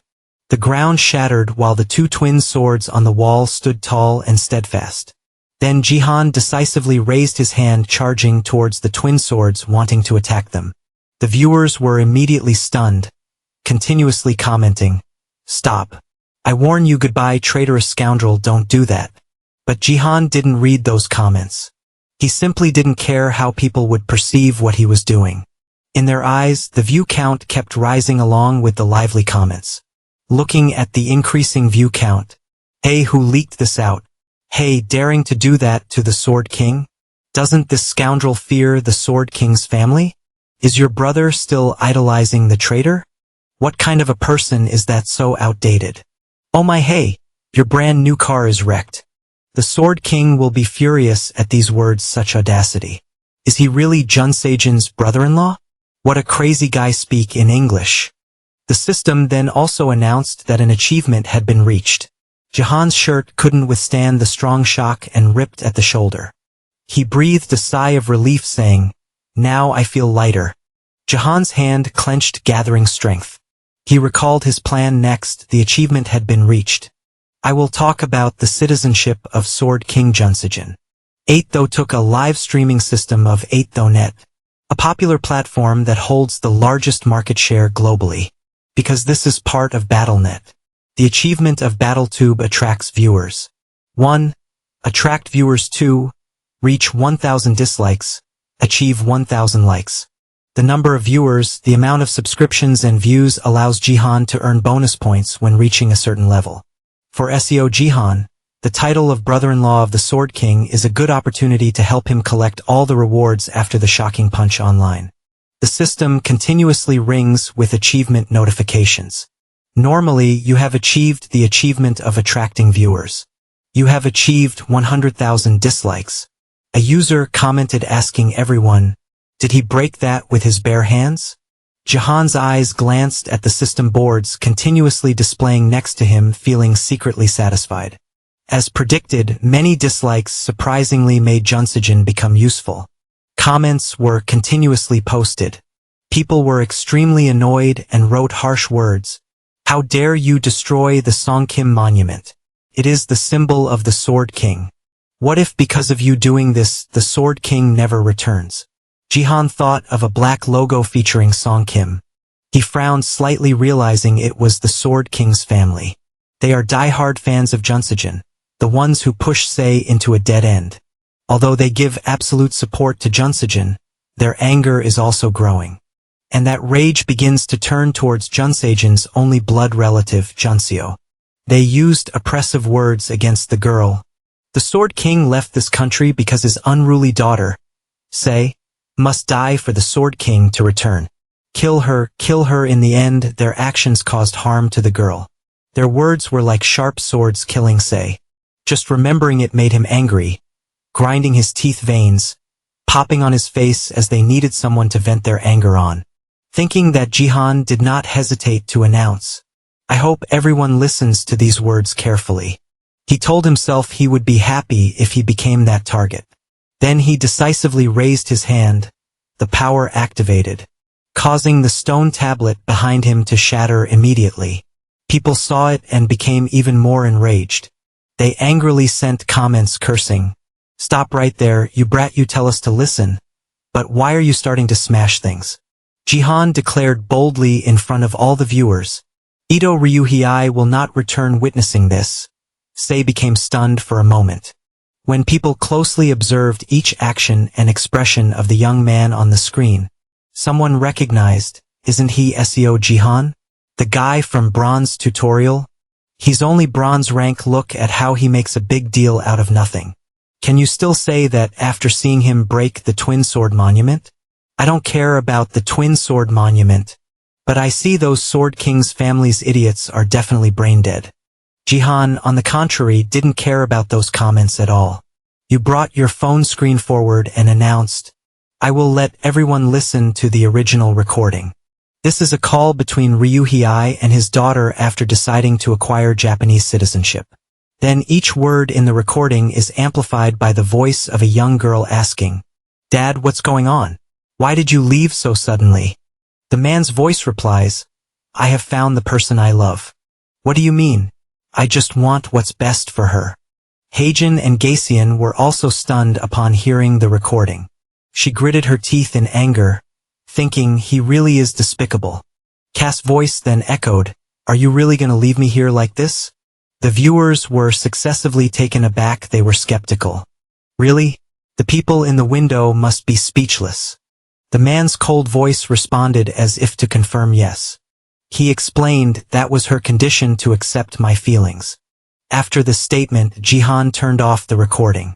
He turned to look at Seiha's expression. The viewers, who were fans eavesdropping, commented, "How can international marriage be stopped? We shouldn't believe it, it must be fake news." News? Is this really called news? At most, it can only be considered gossip. Seiha, on the other hand, did not feel sad at all. She slightly nodded as a signal to Jihan that his action was very correct. Then Sia appeared on the screen. She introduced herself. "Hello everyone, I am Jun Sia, the daughter of the Sword King." Everyone who saw her youthful face immediately commented in praise. "So pretty." She then calmly shared, "That was really a shock for me. I stand here because I have something to announce. My father said he would leave the sword pavilion to me." Upon hearing this, everyone commented expressing admiration. "So envious. What is my dad doing? Go earn your own money and buy a house for him, you fool." But then Seo said, "However, I cannot accept inheriting from someone who has abandoned the country and family like this. Therefore, the building he left for me, I would like to donate it to the country." The viewers exploded upon hearing this. They sat shocked, asking each other, "Is she crazy? Did we hear that wrong? If you plan to do that, then I'd rather you not." Sia reaffirmed, "I hope my contribution can support and help the training of players in Korea." He was momentarily speechless. Jihan stood beside him, and after hearing his little niece finish speaking, he happily smiled. Sia said her final words, "I will share detailed information in the near future." Going back 30 minutes earlier, Sia was startled and asked Jihan, "Do you want us to donate our house?" She confusedly pinched his cheek and asked, "Do you look like you're drunk?" Jihan, who was drying his wet hair, said annoyed, "Sia, that hurts." She still did not understand the reason for this action and asked, "Why do you want me to donate everything we have? Are you crazy?" Jihan reassured her. "Uncle is clear-headed." Say he glanced elsewhere, secretly admitting that he wasn't confident he could convince her, but let's see who gets convinced. At that time, Jihan had dragged Sei to see the building. She still suspiciously asked back, "Are you serious?" He confidently affirmed, "Trust me, because we are not selling a building that a normal person could build in a lifetime. What we are doing is donating it." But Jihan had to do everything to convince her. He just wanted what's best for Sei. After Junsejin defeated South Korea as Japan's representative, the anger of the citizens of South Korea grew to an uncontrollable level. In a match between South Korea and Japan, Junsejin participated as Japan's representative. South Korea lost badly to Japan, and the one who contributed the most was not the Sword King, but Ito Ryuhei. The public was furious and demanded that the Hunters Association eliminate Junsejin. Anyone who benefits from Junsejin must take responsibility. The family of Junsejin and those related to the Sword King were forced to take responsibility. The government could not calm their anger and had to confiscate all of Junsejin's assets. The traitor. "Junsejin will have to remember us." Jihan really wanted to tell his little niece, "Say, we have no place to go anymore. I can't stand the Sword King's family always lurking and threatening, taking away the girl's life. Since it was going to be confiscated anyway, it was better to donate it to please them and protect her safety." After careful calculation, he realized with a headache that Sei probably saw him as just a lazy uncle who drinks at home all day. He also couldn't tell her that he came from the future. At this moment, Sei was still looking at her uncle with a confused expression, her eyes shining with hope for a specific explanation. But before Jihan could say anything, Sia unexpectedly agreed. "All right." Jihan, hearing this, awkwardly asked back, Sia, do you really see it? She coldly turned away and asked, what is your reaction? If I agree, you suddenly change your attitude. He hesitated, meaning it was a bit unreasonable, right? Jihan stammered to explain.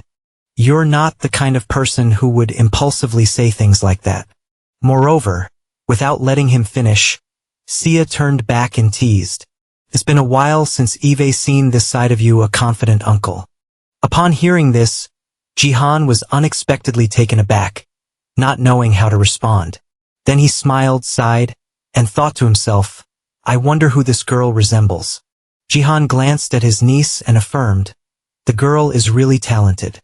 But what he didn't expect was that, after Sia's declaration, many people with profile pictures of dual swords commented with unpleasant remarks. Representing the Sword King family, I tell you, Sia, you've been deceived. That guy is a fraud. SEO Jihan, isn't he the Sword King's brother-in-law? He is definitely a Japanese spy planted here. You read those comments mockingly, thinking to yourself, great, keep insulting me like those people are doing. Then the people in the Sword King family wouldn't cause trouble with Sia. But I must ensure that I achieve the ultimate goal. The Samsung camera is still flashing. Jihan remembered a name, Jihan Seong. Then, to prevent his nephew from reading any unpleasant comments, he decided to step up and say, actually, I think I've done quite well. Everyone who watched this part felt a bit confused and asked what he was talking about. Jihan kept going on and on. He said it was all for a woman, but the truth is anyone who knew him would know. Sia felt just as puzzled after hearing this. She awkwardly called out to her uncle, reminding herself that this was not in the script. He ignored it. Everyone insisted that it was because he had fallen out of favor. Those who heard this immediately erupted with emotion, commenting non-stop, does this guy need a fix? He continued, do you think we don't know that you ran to Japan because you realized you couldn't do anything in Korea? The person with the dual sword avatar commented, warning SEO Jihan, watch your words. Another person lamented, SEO Jihan is a bronze rank, declaring Jihan Seong is out of favor. Both Hazion and Gasion were equally shocked by these words. He took the opportunity to tear off one sleeve of his shirt and warned, be careful in Japan because when we meet again, I will take action. Viewers then burst into laughter. They continuously sent sarcastic and mocking comments. Rio is in big trouble now. Then they said, is your English okay?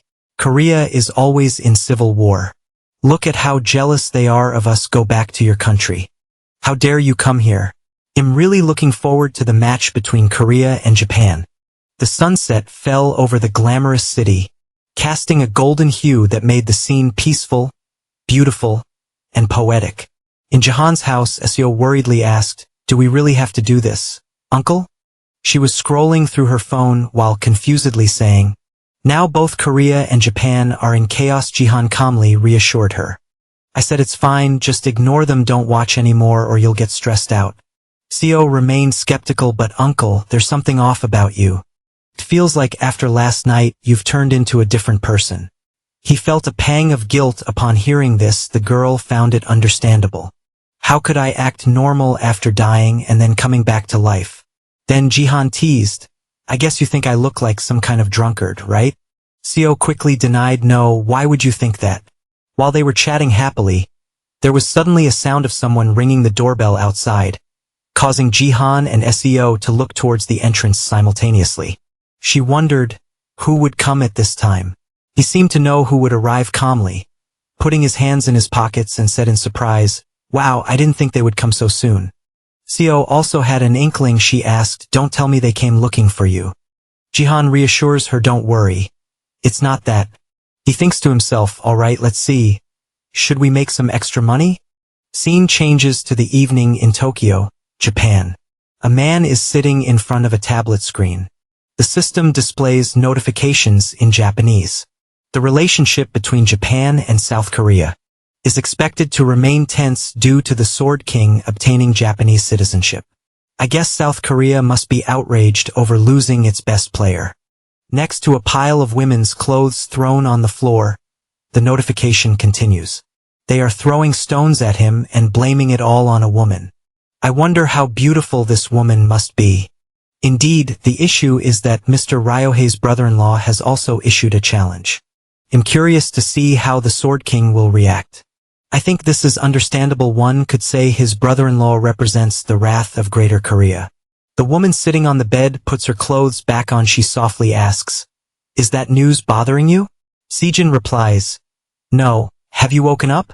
Shizuru then says, "It's fine after playing the game, I couldn't sleep anyway." She confides, "Sejin, I'm just worried that you are having difficulties." Sejin irritably reminds Shizuru, "Don't call me Sejin anymore." He insists, "I have taken your last name, so now I am Ito Ryohei." Shizuru denies, "No, you're wrong." She hugs Sejin from behind and asserts, "You are Jun Sejin, the #1 player in South Korea, the Sword King." Upon hearing this name, Jun Sejin turns to look at his lover and calls, "Shizuru." She raises her hand to caress Sejin's cheek to mesmerize him, then affirms, "That's the truth, it can't be changed."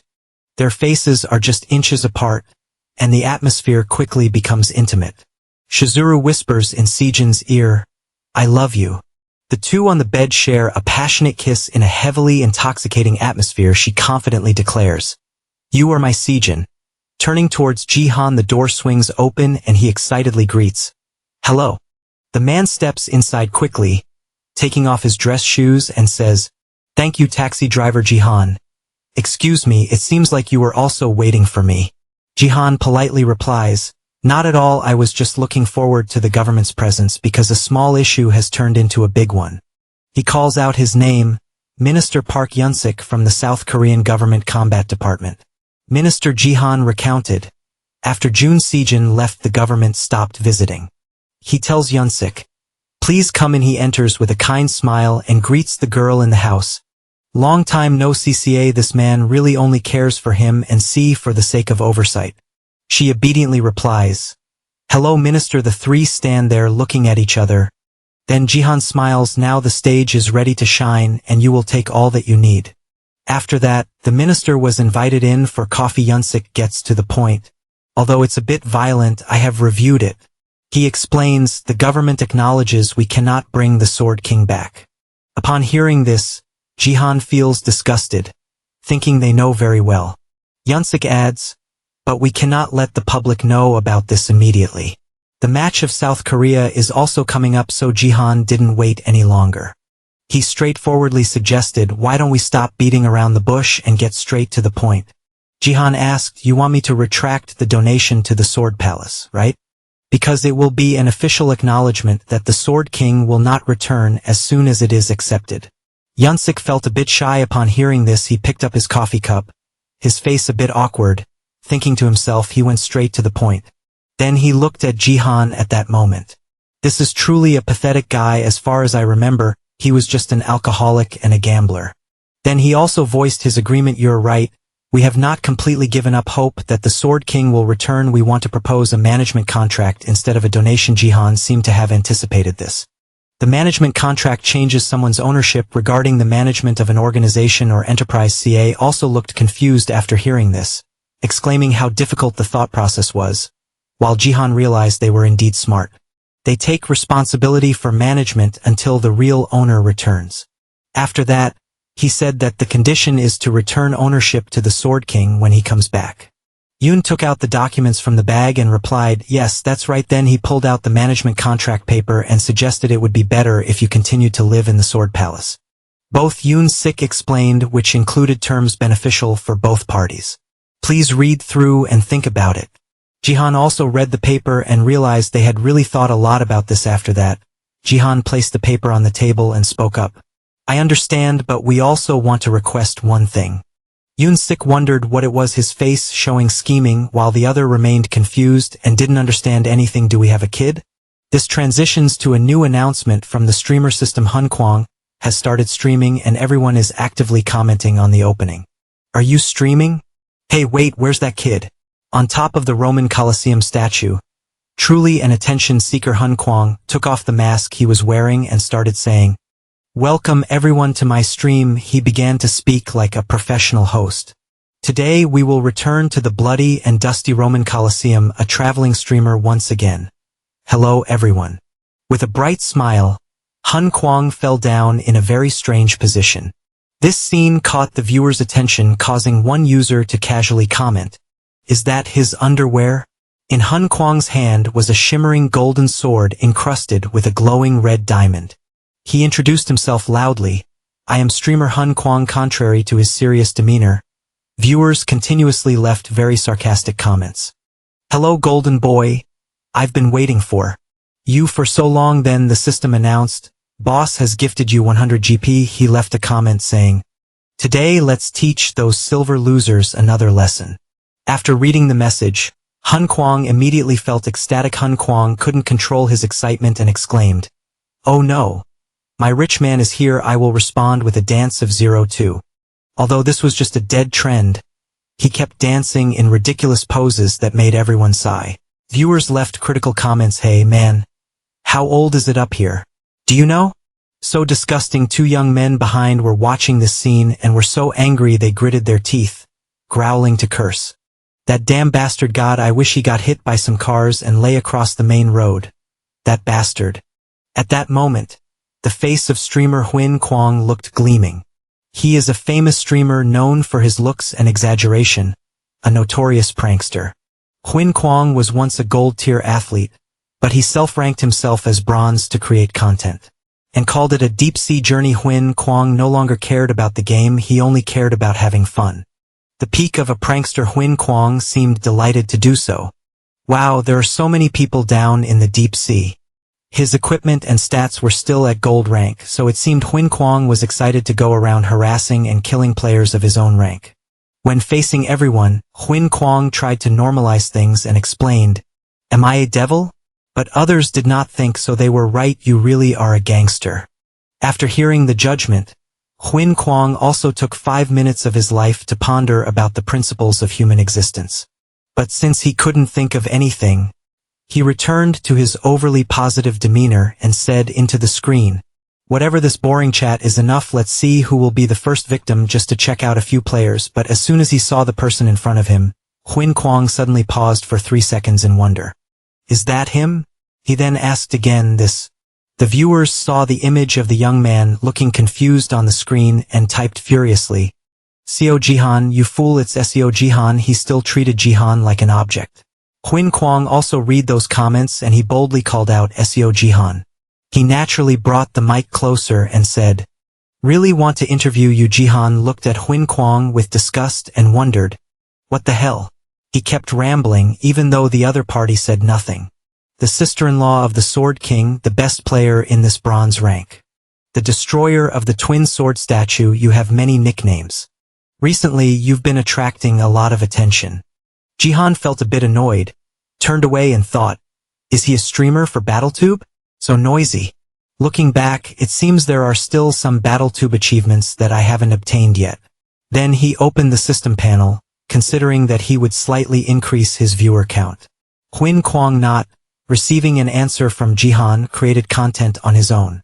Everyone Eve completely been ignored and people in the comments reminded him, "At least you should reach the level of Sword King before talking to him, buddy." Hey, it seems Seo Jihan is live streaming too, right? There's a live streaming icon, let's go check it out.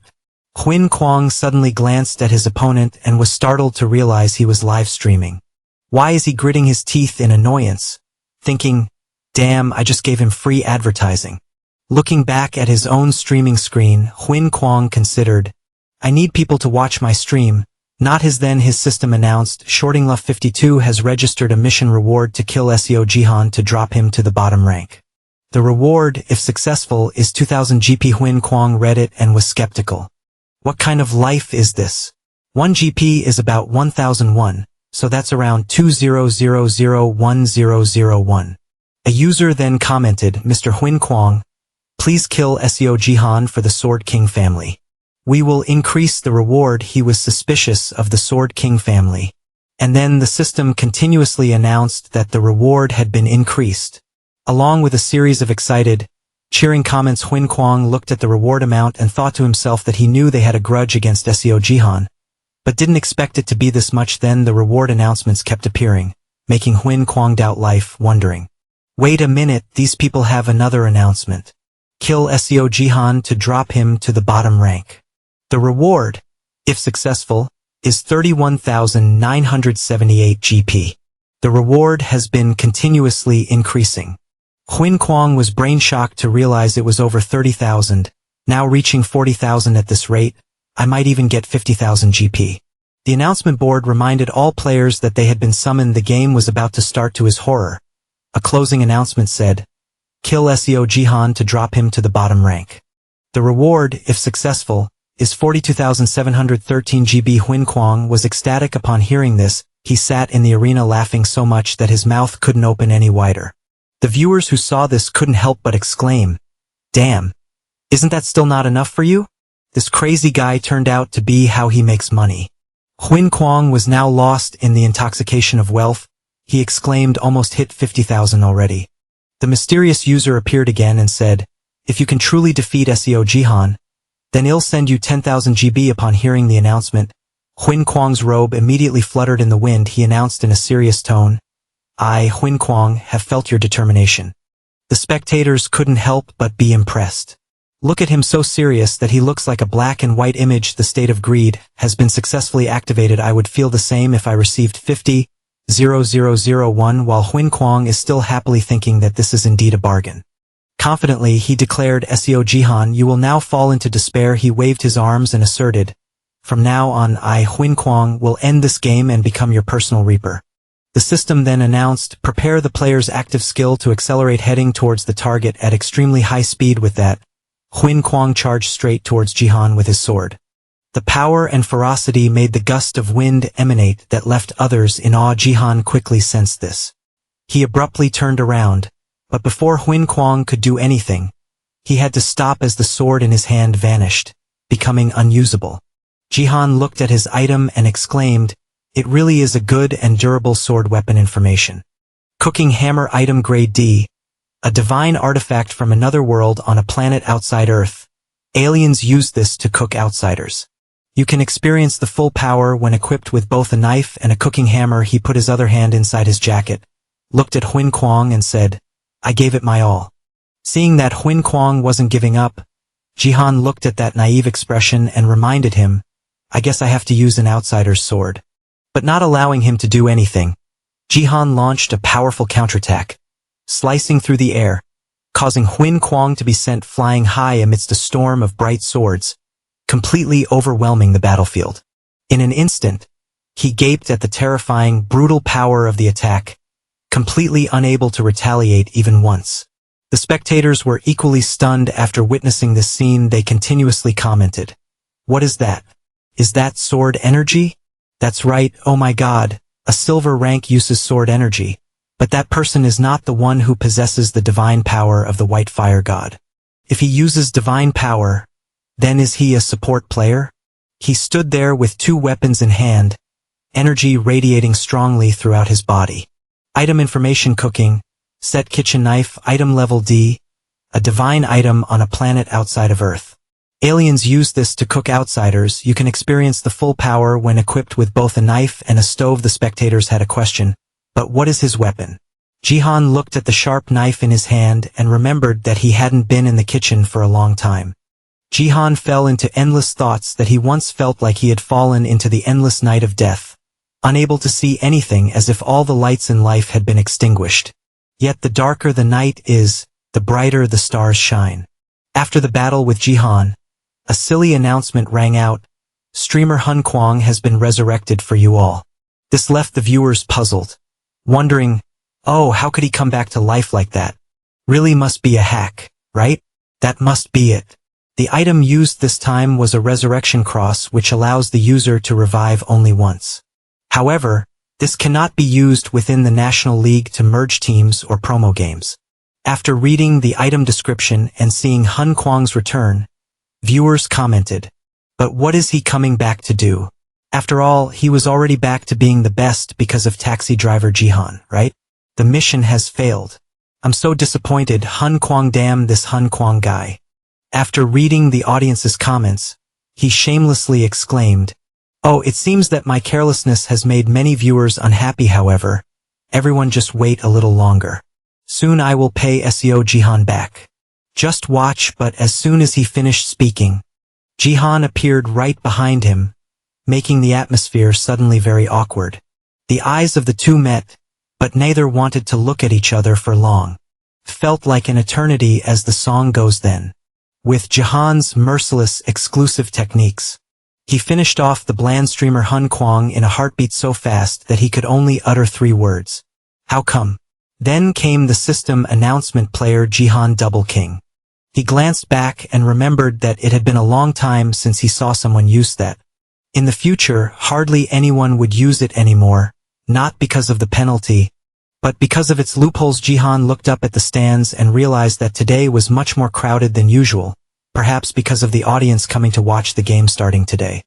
He could point out that each individual audience member today were elves. The viewers upon seeing her were also surprised and commented, "Real elf." Their look at the way they look at Jihan. Jihan looked up at them with no emotion because he knew they were the ones who had made him sick, the ones who contributed the most to humanity's failure. He turned his head to decide, but never mind, that matter can wait. For now, let's focus on resolving the issue at hand. While observing around the arena, Jihan vaguely realized he was being isolated by everyone, because as soon as he turned to face them, the crowd immediately scattered in all directions, running as if they were being chased by ghosts. They shouted to each other that now was not the time to fight, it was better to run away. Even that gold-ranked player was slowly being crushed by Jihan. But Jihan looked at the current situation and sighed, thinking that if this continued, the effectiveness of the hunt would decrease. He looked at the 2 weapons in his hands and calculated, "It took me so long to find a legendary item, and to meet the display conditions I still had to keep fighting." While he was deep in thought, suddenly the system interface appeared right in front of him, startling Jihan a bit. You smiled and excitedly asked, "What's this?" The system announced the usual mission to subdue the goblins, eliminating all the goblins gathered around the Goblin King. Now Jihan looked at the approaching monsters and sighed about the unexpected gift. Then a goblin screamed and rushed towards him with sharp teeth. But it wasn't coming to attack Jihan, it was running away. The little goblin was so scared that it could only utter 1 sentence before Jihan struck it on the head with a heavy blow from his hammer. The knife in his hand was also raised high, ready to bring it down on the goblin. Suspended in midair after the knife created a hole in its chest, Jihan landed with the sharp knife. The system immediately announced, "You have used the holy artifact correctly," causing them to submit to the divine cooking artifact D that is reacting. Jihan then understood, so this is how to use it. He calculated the process of breaking the head and then stabbing their hearts. Since it's equipped as a set, there has to be a certain order of use. He breathed a sigh of relief because he was lucky to realize it before the game ended. Looking at the battlefield where the goblins lay sprawled on the ground, Jihan felt a bit disappointed, thinking that if he had realized it sooner, only a few goblins would have been left. He looked ahead and realized that it wasn't completely over yet, as in front of Jihan now was the towering boss monster with red eyes. It was the Goblin King. Goblins of this size are 3 meters tall, 3 times the height of regular goblins, and far superior in both physical strength and intelligence. Its convoluted information made Jihan complain about the lengthy explanation after hearing it. Then he applied the process he had just realized directly on the Goblin King, with a shock strike causing it to fall over its head, smashing down and breaking the ground. Jihan then held the knife in his hand and whispered, "What if I am superior? After all, it's just a big goblin." With that, he thrust the knife down, delivering a fatal blow, finishing off the legendary Goblin King. The system then announced the completion of the quest to subdue goblins. You have received an additional 500 achievement points as a reward. The weapon in Jihan's hand radiated spiritual power, along with a notification of an increase in holy power. The cooking kit hammer artifact from another world based on the method of a certain cult in the universe. You use this for cooking. Using the hammer and kitchen knife at the same time will maximize the power of this equipment set. Considering that the cooking artifact has dropped from rank D to rank E, Jihan wiped the blood off the knife with his sleeve while thinking, rank E, so I still have 1 more chance to gain holy power. But if these 2 things are so slow, how can I hunt monsters? He glanced at the group of people standing far away, weighing the situation. Jihan affirmed that he had to take down other players. They were standing too far away, which made him a bit uncomfortable, and he rolled up his sleeves and said, "This is really annoying. Jihan recited a line of his own poetry. If the mountain cannot see me, then I will go see the mountain myself. Looking at his fierce spirit, those watching almost choked on their comments. Now everyone can breathe again. Just look at his scary face. It's really scary.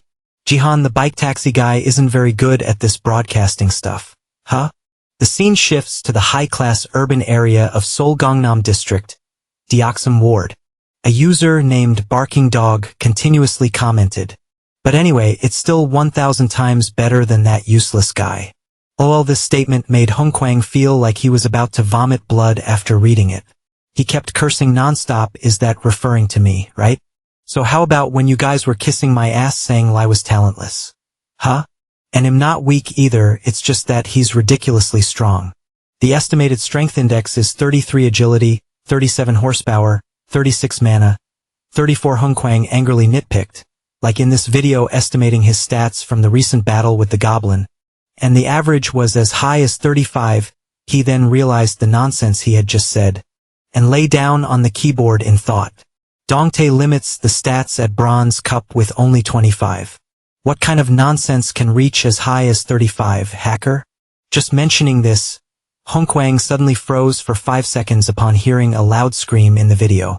The system board appeared with a notification that the player bike taxi Jihan has one kin. The sounds coming out made Hongkwang look up in confusion, wondering what that noise was. Like a pig being slaughtered, his gaze suddenly had to be redirected due to shock. Hongkwang watched Jihan's attack method without blinking. He wondered what this one-sided attacking style was all about.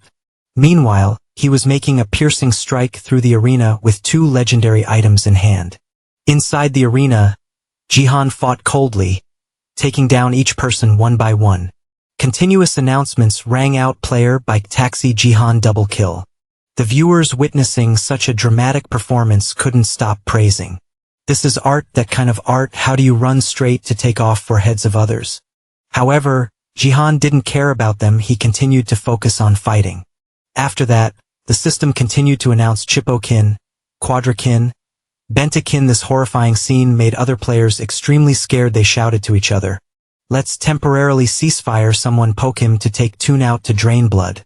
The person behind replied, "Who are you asking to poke that head of a platter?"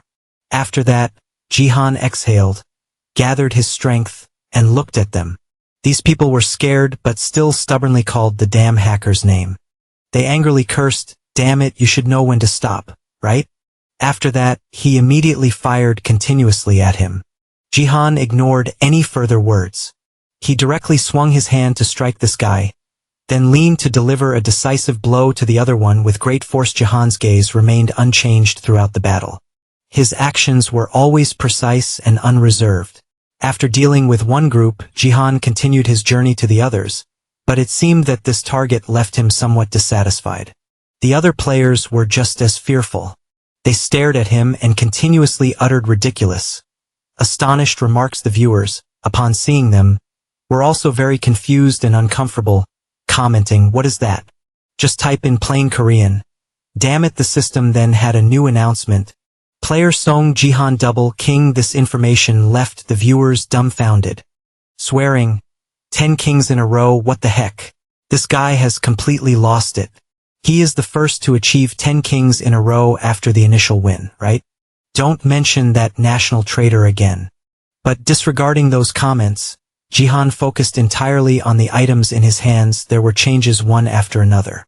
The Divine Cooking Tools item D was reacting, adding 1 holy power.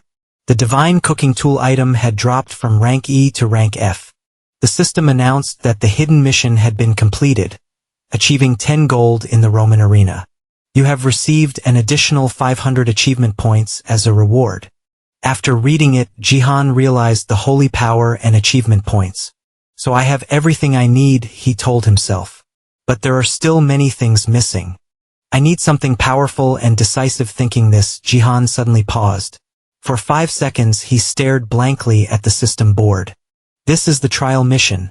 Find the Dark Queen among the spectators sitting at the edge of the Roman arena and provoke her. Jihan recognized a trial mission. He was skeptical about a trial mission appearing in the Bronze Cup. More importantly, The reward for completing it was 50,000 achievement points. Gaining the attention of the Dark Queen constellation means a supreme individual representing a star, a divine entity in the 8 Earthnets.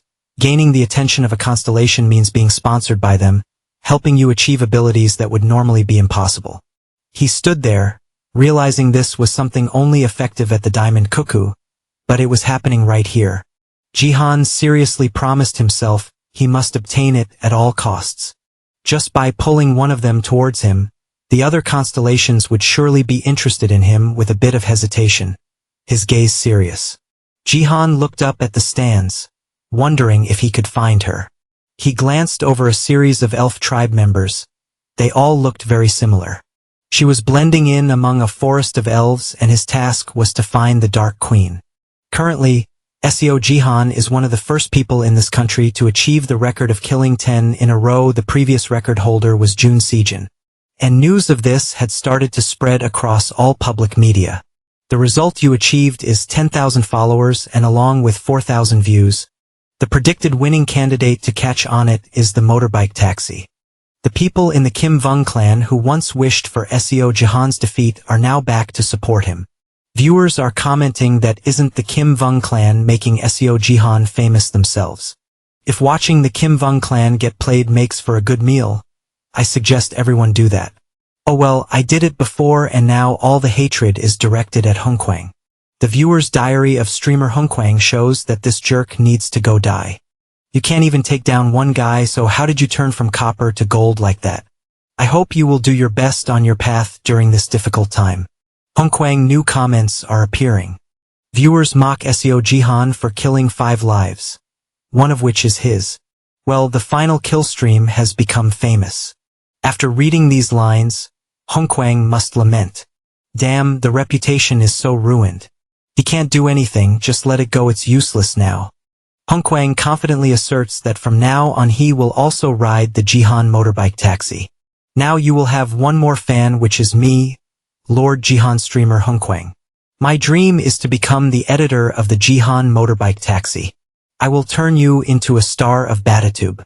Jihan must be wondering what the heck this guy is planning. Of course, who knows what the Jihan motorbike taxi thinks about that. In the evening at a high-rise building sparkling with lights, C with a bewildered face wonders what she just watched. She glances at Jihan drinking water and doubts. Since when has he been this strong? After realizing her little cousin's erratic mood, Jihan steps over to C. She speaks, I feel so sorry for those people, it's really sad. He reassures her, confrontations are inherently cold and ruthless. C teases, Uncle, when you said that you sounded like a bad guy. Then Jihan scrolls through the system panel. Meanwhile, C wonders, many people want to donate to you, so why are you blocking them? Jihan replies, oh, it's just that I forgot to turn off the default settings. C suggests, then while you plan to accept donations, why don't you raise the minimum donation amount? She adds, if the donation notifications keep coming, it's hard to focus on other things. After hearing her suggestion, he seriously thinks, that's right, should I set it to 10 million? C immediately falls over at that number. She asks again, that's up to 10 million, isn't that a bit much? Jihan says nothing while C sits there thinking, isn't that too little? He was deep in thought, and more importantly, the legendary quest he received told him to go find and provoke the Dark Queen. At that time, Jihan looked up at the stands and realized that he couldn't think of a way to find her among such a crowd. C observed her uncle's expression and asked, do you need my help, uncle? She teased, whenever your face looks like that, I know things aren't going well for you. Tell me what it is and it'll help you, Jihan said, tilting his head and sighing as he looked at the little niece, realizing how much she resembled her sister. Then he replied, really? Jihan seriously recounted that his uncle had the task of finding the Dark Queen in the sea arena. After hearing this, he eagerly asked, what is the Dark Queen? He replied, I'm not sure either, all I know is that she sits in the sea stands. Sighing, Jihan said, it really is a strange mission. Then with enthusiasm and excitement, she accepted the task. Okay, I will review the footage and find her. Jihan responded affectionately, I depend on your help. After that, he entered the room feeling overwhelmed, feeling guilty for needing the girl's help. After closing the door, Jihan silently sighed because that task was like searching for a needle in a haystack. Jihan helplessly sighed, thinking, well, I should be proud of her, she probably wants to be a good niece. I should feel grateful for that, so he reminded himself. Now, after a period of procrastination, I should organize the tasks Eve neglected lately. The screen displayed 2 squares with 2 job position options. One supporting a vacant job position. Do you want to add a job? Jihan considered that he had purchased an additional job position with the achievement points he had accumulated so far. Adding a level 1 job position requires 10,000 B. With it, I will be able to add another job, the system reported. You can choose one job, warrior, archer, mage. He smiled and made his decision. This time I will choose the mage job. Jihan directly pressed the mage option on the screen. After just pressing the button, the air around Jihan immediately swirled around him. The system announced, you have added the mage job. He placed his hand on his chest and thought, I feel a new source of power emanating from my heart. The feeling was different from divine power. Jihan told himself, I will try it right away. The reason he chose the mage job after selecting support was that the unique stats could only be obtained after acquiring these 2 jobs. His left hand grasped his right hand and Jihan's mouth moved, preparing to perform an action after acquiring the new skill. His hand was a shining gem that was gathering a magical power with waves of air swirling around it. Known as achieving force, Jihan recalled that before regression, one day he heard Baron mention it while drunk. So frustrating, Jihan helplessly replied to the president, how many more times are you going to talk about that? Baron replied, if you had adapted a little more at that time, I would have accepted you as American and treated you more warmly. Whenever he was drunk, he would confide in Jihan. The old man continued, but I think that one day you and I could become close friends. That was when Jihan recalled that day he said something very strange. Baron raised a finger using magic to control the bottle of wine in his hand, muttering, like when I gain strength. Johann suddenly paused at this, wondering, strength, do you mean your skills? Baron, slightly drunk, asked back, didn't I tell you about that before? He began to ramble on. Strength is a stat that appears when you combine holy power with mana to perfection. Baron explained while drinking, of course it's not that easy. Others can't even try because in the end I am the only one with 2 professions. He is both a support and a mage. This is something that only he can do because I have 2 status windows, which is a reward for reaching SSS level from Baron. After hearing this, Jihan wondered, are the conditions really just that? Baron replied, that's right, in addition holy power must also reach level 10 or higher. He wondered again, is it okay that I'm not American and know this? Baron affirmed, I told you I am the only one who can have 2 professions at the same time. Even if the whole world knows, it doesn't matter. Jihan then realized he was indeed arrogant, but he was too right for Jihan to argue. It is indeed only Baron who can possess strength and an overwhelming power that dominates the galaxy. Now you know the requirements and have met them all. Back to reality, energy was radiating around Jihan. He shrank back, tensed up and tried to hold tightly to what was in his hands. The entire room was filled with purple. The gem curled up now received even more power amplified by its characteristic red color. Jihan realized that this ability had brought Baron to the number 1 position on the world rankings, even though he had already exploited and manipulated it terribly. If I want to be ready for what will happen in the future, then I must do whatever it takes to get it, he thought. I need to endure, I need to concentrate holy power in both hands. And Jihan transmitted mana from his heart to his hands to combine the 2 sources of power. He grimaced, struggling to look at what was in his hands, needing to condense it so that the power wouldn't leak out. After a moment he smiled and murmured, I can do this. But before he could finish his sentence, its power exploded, sending Jihan flying backward. He painfully fell against the wall, his eyes tightly shut. Jihan hit his head hard against the door, causing it to crack while he lay there holding his head, trembling in pain. He rubbed his head, realizing he couldn't do it. It was not something he could stabilize just with his own strength. Jihan then sat back against the wall, sighing. Do I need more mana before I try? I tried just once and Eve run out of mana already. He looked at his hands and wondered, can I combine them in both hands? I can't hold on to that source of power forever. He suddenly paused and thought about whether he could keep that energy in his hands forever. He closed his eyes tightly, thinking about what if he couldn't maintain that power in his hands. His arm was raised again and the energy sphere reappeared, radiating intense energy. A question arose: the position of the sphere has changed, but what would happen if he brought it inside his body? Combining the divine power at the upper dantian with the mana at the middle dantian? He stabilized both sources of power, with the source of power at the lower dantian. While those two sources tried to merge into a perfect form to the point where not a bit of energy leaked out if all three sources of energy were compressed in that state. The black energy tinged with purple was gradually contracting and clinging tightly to the energy sphere. Jihan's eyes were closed, fully focused on feeling. But then it didn't work, leaving him a bit disappointed. A miracle happened. Jihan was then enveloped by an incredibly powerful force. The system also announced that it was trying to merge all three dantians. Immediately a red alert appeared. Danger had exceeded the maximum tolerance thresholds of the player, searching for life-threatening factors. The impact from the next room was so strong that SEO in the adjacent room also felt it. She turned her chair around, looking towards the direction of the next room, wondering, uncult along with the unification of the three dantians, upper, middle, lower. SEO Jihan tried to combine divine power and mana to attack, and he also unconsciously used his power to try to merge them. But the conditions for merging were extremely strict. It required Jihan to fully utilize all three of these different essences. He was clutching his chest in pain, along with a warning: the minimum index must be 100. If it doesn't meet that standard, you could lose your life. Jihan braced himself in the storm of bright red energy. His whole body shaking violently. The power exploded intensely, as if it was about to break through all limits.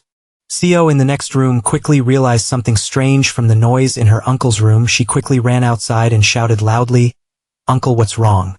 "Uncle?"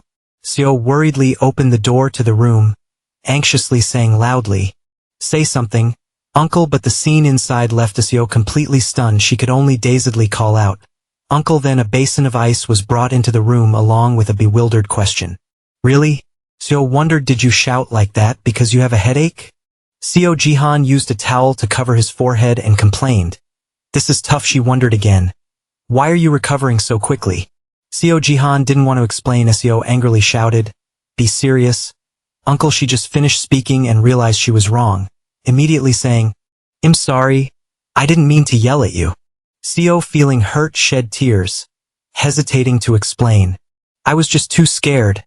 I thought something bad would happen to you too." Jihan looked at his upset niece and felt discomfort realizing he had been careless. "I have to think about Seo's feelings." Then she asked again, "So you're okay, right?" Jihan awkwardly confirmed, "Yeah, I'm fine." He took the initiative to apologize. "I'm sorry for making you worry." When Seo heard this, she was momentarily stunned. Then she wiped away the remaining tears. So quickly regained her spirits, punched Jihan hard in the stomach as if to vent her anger, and cheerfully said, "I'm fine, what's the big deal? Luckily, you're okay." Then she happily left the room. "Now I'm going to find the Dark Queen." Jihan, feeling helpless, could only reply, "Yeah, thank you." He sighed as he watched his little niece's back, thinking he shouldn't show his weak side any more clearly. The unification process had failed along with the system's announcement. The unification of the three dantian failed because Jihan lacked both experience and level. Jihan glanced at the ice water basin still in the room, approached it, used his strength and the red mana to wring out the water from the towel, then said, "But luckily I have the strength I want." Jihan clenched his fist, using his strength to slowly lift the wet towel. The system provided an explanation: when combining holy power and mana, they will be replaced by a strange metric, which is strength. He failed in unifying the three dantian: upper dantian, holy power; middle dantian, mana; lower dantian, strength. But when combining holy power and mana, Jihan obtained strength. The connection of the three dantian will be maintained weekly. Jihan finished reading and thought in confusion, the strength metric is so strange. He realized the values were already at 12 strength, 12 mana, 16 holy power, 10 strength, 12. The connection of the three dantian will be maintained weekly. The values of strength and strength interact with each other, sharing the values quickly. Jihan was stunned and wondered if they still shared values with each other. He clicked on the strength box 14 and speculated, so if I only increase one system metric, then the announcement rings out that strength increases by 2 strength, 14 mana, 16 holy power, 10 strength 14, then strength also increases. Jihan was wiping his head while realizing this was cheating, but he reassured himself that just having strength was already great. Then how much better would unifying the 3 Dantian be? Jihan reminded himself, but just leave it for a while. If I try again at this level, I might die. He opened his eyes wide, realizing he had already obtained what he wanted. Should I try using a wizard skill? Thinking that, Jihan extended his hand forward to summon a spark of fire. The system then announced, making Jihan feel a bit embarrassed. You do not have enough mana. He secretly exclaimed, so cute. The faint moonlight lingered in the night sky, giving way to a brilliant dawn. The sun shone between the tall buildings, painting a mystical and poetic picture of harmony. Inside Jihan's bedroom, the sunlight flickered onto his face. Jihan groggily opened his eyes and realized, is it morning already? The system unexpectedly announced, you have gained 10 holy powers. You can no longer absorb holy powers from artifacts of grade D or lower. Please use artifacts of grade C or higher. Next to him appeared 2 items, a grade D acupressure stick, an artifact from another world that cannot be used for acupressure but is still called a shadow acupressure stick, grade E, an artifact from another world. Even aliens play ball, you know. Jihan sat up, yawning, and sighed. I thought I could use this, but it turns out to be useless. Such a waste. I spent points to buy them. I have to sell the remaining stuff. After that, Jihan opened the door and called out, Seiya, are you awake yet? But unexpectedly C appeared with dark circles under her eyes. She asked, are you up, uncle? Jihan looked at his little niece's haggard face and asked in confusion, Say, what happened to your face? Did you stay up all night? She looks at her uncle curiously. Very sleep deprived. Huh? Remind you not to overexert yourself like that. C ignores the concern and points to the computer screen for Jihan to see. Look, I found something good. I found. He asks, a video of other creatures. Seiya confirms yes. There are some people with zoom skills focusing on other creatures and filming them. Jihan realizes about the sneaky method, and this one feels helpless thinking about the wrong skill to film secretly, but see then adds, look at this is footage of your match. The screen plays a voice, everyone look. The elf tribe is really beautiful. Their skin has no blemishes at all. C announces. Sounds scary? I'm turning off the sound. She explains. Both of them are nobles, but one side is dark elves. Do you think she fits the Dark Queen? I think the Dark Queen would suit her better. Seiya turns back to ask, what do you think? Jihan is somewhat satisfied, praising, that makes sense. C is so good. She asserts, but it's still a bit early to conclude. I will look into it more. He then furrows his brow in thought. I don't think that constellation will be found easily. Seiya says again, starting tomorrow I will watch foreign videos. Jihan continues to praise his niece. You are like a professional. She happily replies, of course, and then I will edit videos with you. He, upon hearing this, curiously asks, you know how to edit videos? Yes, he replies, yes, just a little. I used to make videos for Dad. Jiha is immediately stunned when she mentions her brother-in-law. This reminds him of the name Junsjin. Then Jiha feels a bit uncomfortable. He stands up and glances at the picture on the wall, the broken picture of the tall man. Jihan heartbrokenly wonders, did he really leave his daughter all alone like this? What a pathetic bastard. Flashback to 2 days earlier. On the day the man named Yunsik appeared in Jihan's house. He said, I think I know who the Sword King's girl is. Seiya, upon hearing this, asks, really, who is it? Yunsik replies, her name is Ito Shizuru. He adds, and she possesses level abilities, beauty that can topple kingdoms. This information leaves both Jihan and Seiya in shock. He voices the question, do you mean Junsjin might have been affected by her skills? Yunsik shyly responds, actually I thought so. Jihan silently thinks he has never heard of this before. At that time Yunsik reminded him, be careful, mister. Jihan's car, he explained, we believe that skill is not just about control anymore but also about altering people's thoughts.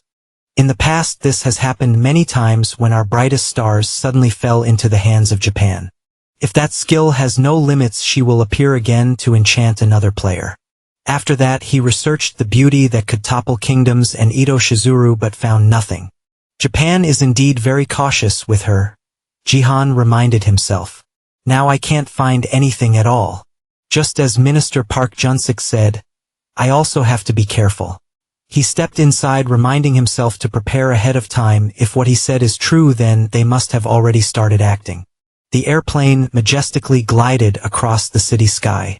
On the wing of the plane there was a line that read, "The defense forces have landed in Korea." Transitioning to one day, SEO in a beautiful outfit stepped out of the room. Uncle, are you done?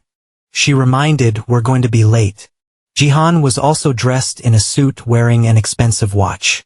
Replied, yes, almost done. He took steps towards SEO and urged, let's go. Jihan tidied his clothes and excitedly said, it's time to greet our distinguished guests. Inside the elevator it showed the 32nd floor. Seeing the expression of his niece looking a bit uncomfortable, Jihan worriedly asked, Han, are you nervous? He gently reminded, relax, there's nothing to worry about. Seo sighed and replied, this is my first public appearance after Cha's incident, so I'm a bit anxious now. Jihan comforted his little niece. Just be brave and confident like last time. We have nothing to be ashamed of what others might think. What did I do wrong? Seo seemed empowered. She replied, yes. After that the elevator stopped at the lobby and the doors slowly opened. Jihan proactively stepped forward. He spoke as most people already knew what they wanted to hear. In front of the two were a crowd of many people dressed elegantly in the vast space of the party. A guest unexpectedly called out, we are waiting for you, Mr. Seo. Jihan, he reported that everything he had instructed was ready and he could go in right away. Jihan was satisfied, thank you, sir. Then I ask you to take care of everything until the event ends. He called the of the managing man Park Yunsik. He replied, at first I was very surprised that you asked me. Remembering that day, Jihan had slammed his hand on the table and said he never thought about auctioning the Sword King's collection. But it happened with the announcement of the auction event of the assets and favorite items of the former Sword King, Junse Jin. The auction was chaired by the Net Catch Department of South Korea. Junse Yunsik looked at the party's arrangement and affirmed, I think I understand now. He straightforwardly asked, you want to draw Japan here, don't you? On the table there was a sign indicating the seating position of the defense forces. Jihan did not hide it. He replied, that's right, the auction item I chose also serves this purpose. He added, the connection device of Junse Jin and the combat data in it are exactly what they are targeting. Johan confidently asserted, Japan will definitely take action depending on the situation. A luxury car appeared inside where two men, one of whom held a Japanese sword, along with Jihan's affirmation, he will show himself no matter what he does. This event will force the people to face reality and realize they have no choice but to accept it. Yunsik carefully observed the expression of the young man with a mind filled with tangled thoughts. Seo. Jihan, he thought to himself, it's as if he can see the future. This is the last chance to change public opinion. Please ask the reporters to keep an eye on the area designated for the self-defense forces. While the two were talking, suddenly some strangers entered from behind and caused a disturbance. Junse waited, and saw this. The building security quickly stepped in to prevent unauthorized people from entering. Please step back, they tried to explain, just give us a little time. We are Seo's family, she knows us. She heard someone calling her name, turned around and realized Uncle Tu, the person related to Sia. Persistently trying to stop Sia. Have you lost your mind? Even if you need money, why hold an auction? Those items are very valuable. She turned to blame Jihan, did you make her do this? How dare you sell someone else's inheritance, you scammer? Sia, upon hearing this, angrily replied, you call him a scammer? You are the real scammers. You can't take my father's surname because you're deceiving others, she asserted. You underestimate me, do you really think I'm that stupid? Sia did not hesitate to expose, you think I don't know. Your purpose is to take my father's money while he is not here. Her aunt, upon hearing this, was stunned and exclaimed, what? Oh my, watch your mouth. Sia declared clearly, what my father left for me is mine. I can do whatever I want with it and you have no right to interfere. After that, she coldly turned to leave, not forgetting to say, the security outside, take them out of here. They should not be here, let's go, uncle. Meanwhile, the other three kept shouting and causing a ruckus. The security spoke up to stop them. Stop right there, outsiders are not allowed in. Please leave this place. Jihan looked at the mature demeanor of his young niece and praised, You're really cool today. Vietu, Sia proudly replied.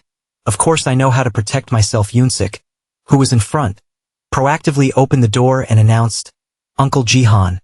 Miss Sia, we have arrived.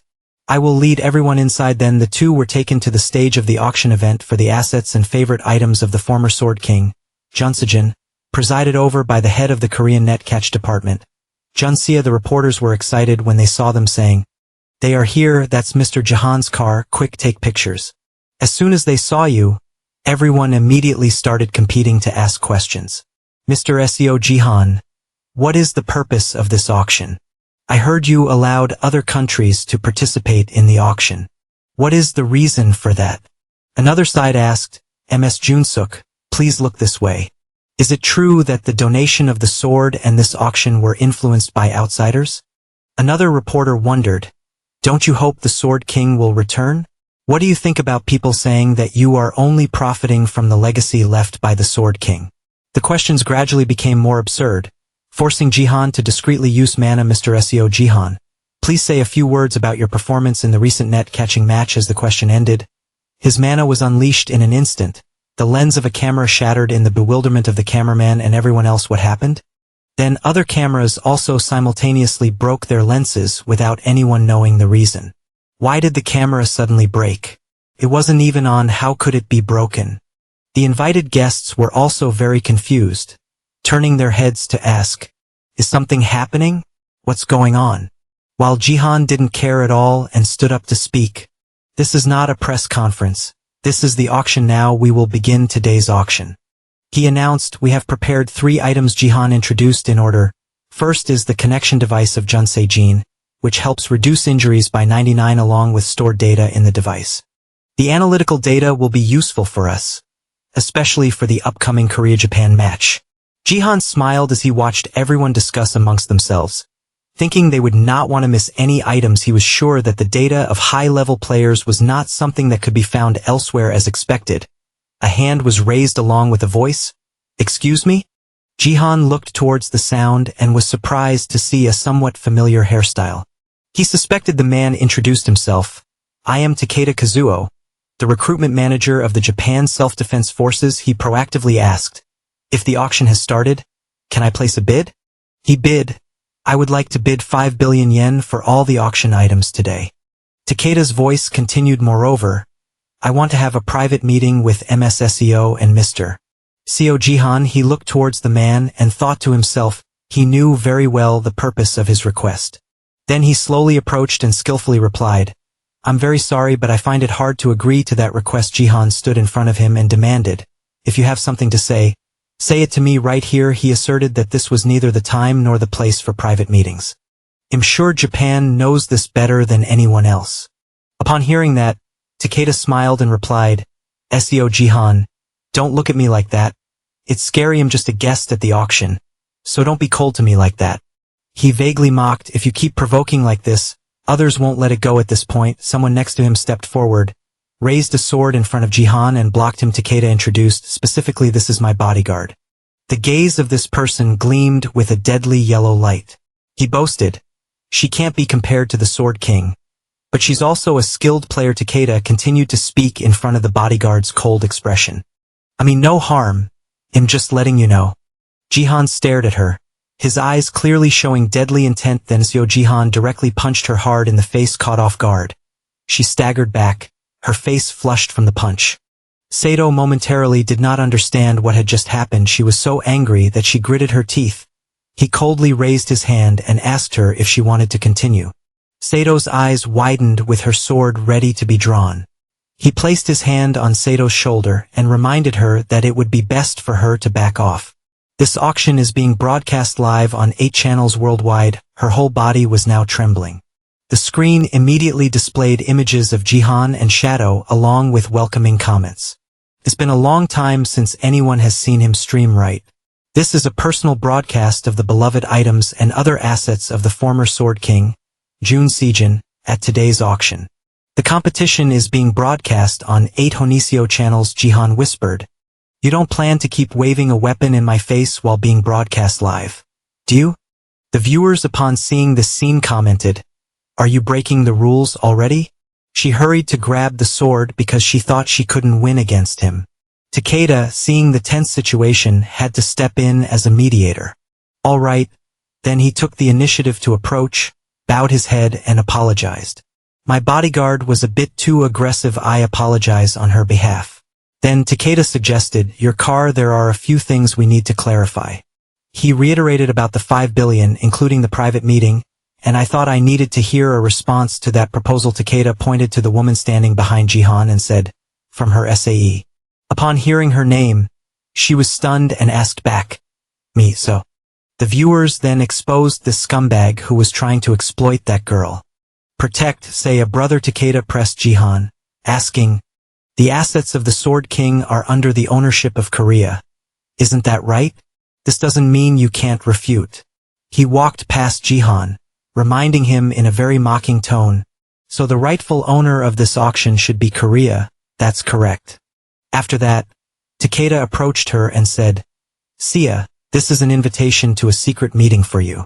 Don't you want to know where your father is right now? Hearing this, her face briefly showed extreme confusion. Takeda gently adjusted his collar and vaguely said to Sia, you can ask me anything, of course. I also have a lot to say to you. He hinted with a sinister look, so what are you going to do now? Under the overwhelming pressure from the man, Seo stammered. He glanced at Seo's expression and guessed that she would definitely say yes without a doubt. How could she possibly refuse this offer unless she was an idiot? But completely contrary to Takeda's thoughts, Seo bluntly replied, I refuse your offer, a response that left the man dumbfounded. Her words made the viewers laugh. He became a pixel. Takeda was confused, wanting to explain, wait, what I mean is, wait, do you want to give up the 50 billion yen just for this secret meeting? That's 50 billion won in Korean currency. Sia calmly responded. Yes, but my uncle is right, we need to be very careful because of the time. If my father can only be contacted with money, then I don't want to know anything more about him. Takeda was struck dumb, shocked to the point that his limbs took on awkward poses, leaving the viewers bewildered, commenting, look at that weird pose. Why are you posing like girls from 90s manga? Sia happily continued. Moreover, I'm still a minor, so I still need to follow my uncle's words. The participants in the auction, seeing the situation, breathed a sigh of relief and disgust. Thank goodness, I was afraid the items would be sold to the Japanese. But we still can't let our guard down. That's right, although she refused the private meeting, we don't know how much the Neo Self-Defense Forces will bid. And right now the atmosphere between Sia and Takeda is a bit awkward. He spoke up. Did you decline the private meeting? I guess there's no other way then. So we, the defense forces, those who watched the commotion in the comments, I guess he plans to cut the price down. Seeing him cut it down to 50 million yen. Takeda confidently asserted that we would only bid 5 billion. He explained, to be honest, the secret meeting was just one of the options that I added on my own. Jihan stood behind listening and feeling a headache, wondering, what the hell is this? Is he trying to swindle us? Then Takeda took an envelope out of his jacket pocket and added, I was advised from the beginning to offer 5 billion right away. At first he presented the white envelope and announced it was from Sir Sword King with his name written on it. Takeda handed it to her and explained, this is a letter from Sir Sword King to you, SAE. He hinted if this could be the final price. SAE looked down at the white envelope on which a name was written, Ito Ryuhi. She hesitated a bit but ultimately accepted it. Takeda turned around satisfied, exclaiming, is it really that easy to get the items from Sword King? Or is it because the Korean team doesn't have enough 5 billion yen to buy them anymore? This made the auction participants angry, cursing internally, that bastard. You remember the personnel recruitment manager of the defense forces. Before the regression he was someone banned from entering the United States. He was so good at recruiting foreign players that he was strangely called the Great Disaster of Japan. Takeda excitedly rubbed his hands and suggested, well then you see, Mr. Jihan should start writing the contract right away, right? Jihan silently speculated that perhaps he had something to do with the player using the woman with unmatched beauty. Thinking that you replied, all right. Jihan silently affirmed that he needed to pay attention to him. You looked around the auditorium and thought, with this atmosphere it seems like something is off. Japan has taken these items too easily, as if we had promised to give them beforehand. This would be considered extremely bad in front of the media. Other guests at the auction expressed their displeasure saying, 5 billion right from the start, does this really make sense? So what the hell are we doing here? The spectators also indignantly commented, just like that, giving it to Japan, are we sure this isn't staged? And there's no way this isn't staged. At this moment everything was still fine. Just need one point to turn the tide. CA was standing in front of the microphone and preparing to speak. She stood at the podium coldly holding the letter written by her father, and read it aloud for everyone to hear. Say, I heard through the news that you donated the electric sword. I don't know why you did that, but it is truly very regrettable. This is the last asset I will leave for you, so use it wisely. She continued reading with tears falling onto the paper. This is the end of our father-child relationship, so don't expect to meet again. Even though the paper basically had nothing written on it, all the content above was completely made up by Saya, but she still felt heartbroken to the point of tears. Ca shyly told everyone, that's what was written, this is definitely my father's handwriting. Jihan felt a bit heartbroken upon hearing it, closed his eyes tightly, and turned away without saying a word. He furrowed his brow, thinking to himself, beauty that can topple kingdoms. I heard it's a kind of psychological control, even more than mind theft. It must be true. Jihan had hated his brother-in-law from the start, but at least he was a good father to Say. He appeared surprised, unable to believe that he could do this to Ca. At the same time she tore the paper apart so that no one would know this secret. After that Say said, Mr. Takeda, please pass this message to Mr. Ito for me. I have received his assets already. Her voice dropped, full of determination, and I was also very pleased to cut off our relationship. Ca felt a bit sad and babbled, right, if I tear it up like this I'll just be making extra work for the laborers. Jihan coldly stepped over and comforted her. It's okay Saya, you can quickly use your mana to clean up the paper scraps. Then he told his niece he'll handle that. He decisively used a fire spell to burn all the scraps of paper. The people there looked extremely astonished. The confusion of everyone at the auction was evident on their faces. The crowd was panicking and discussing among themselves. Fire magic, is that person a wizard? How could he possess the skills of a warrior along with mana and holy power? Takeda focused on his back, hesitating in his heart. Say, oh Jihan, that person, he has a twisted happy expression that trembles as he thinks I want him. That is the person we Japan need to have. While he was still lost in his joyful thoughts, everyone at the auction rushed towards him. Takeda was still wondering when everyone started rushing to recruit Jihan endlessly. Mr. Jihan, you haven't joined any group yet, have you? We will meet any of your requests. They'll be prioritized, right? They made offers and urged him to speak. Jihan raised both hands to signal everyone and then spoke up. Wait, everyone rushing at me makes me a bit uncomfortable. He frankly admitted I'm not in the mood to talk about stuff like this right now. Saya called out from behind uncle. Jihan was busy turning back to remind his niece. Say, I'm sorry, you can go ahead. They'll catch up with you soon. Say as face darkened. She stammered, trying to say it's not that. Saya held her head, her whole body swaying. My head really hurts. Then her eyes shut tightly as if she fainted. Saya suddenly collapsed onto the floor in front of Jihan. He was stunned, seemingly having his heart stop, and called out loudly, say ah. She lay there motionless, the reason unclear. Jihan rushed to hold the little niece in his arms and called for a car. Opening her eyes, she looked tired and weakly called out for her uncle. He anxiously asked Hansei, are you okay? Just try a little, I'll take you to the hospital. She grabbed the hem of Jihan's shirt and softly called him uncle. She whispered in his ear, I'm acting.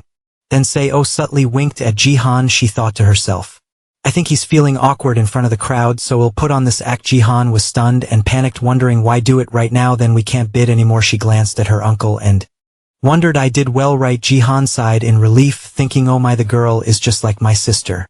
The spectators saw this scene and immediately shouted angrily, it's all that bastard traitor Ito's fault. Sister, say, please don't get hurt. Then he stood up and told everyone, I'm very sorry, I will have to end today's event here. My health isn't very good, she needs to rest. Jihan helped the little niece stand up and asked Hansei, can you still walk? She whispered in reply, yes, I want to go back to rest. At this moment Takeda was being blocked by the bodyguards. He tried to shout loudly, please allow me to speak with you for a moment. I'm sorry for the trouble my appearance has caused. Takeda proactively took out a card and said, I just wanted to officially extend an invitation to you and greet you properly. Can you contact me later? The card was then quickly lifted by Jihan using his mana, and he tore it apart in an instant, replying ridiculous. This scene alone left Takeda stunned, exclaiming excitedly, "Wow."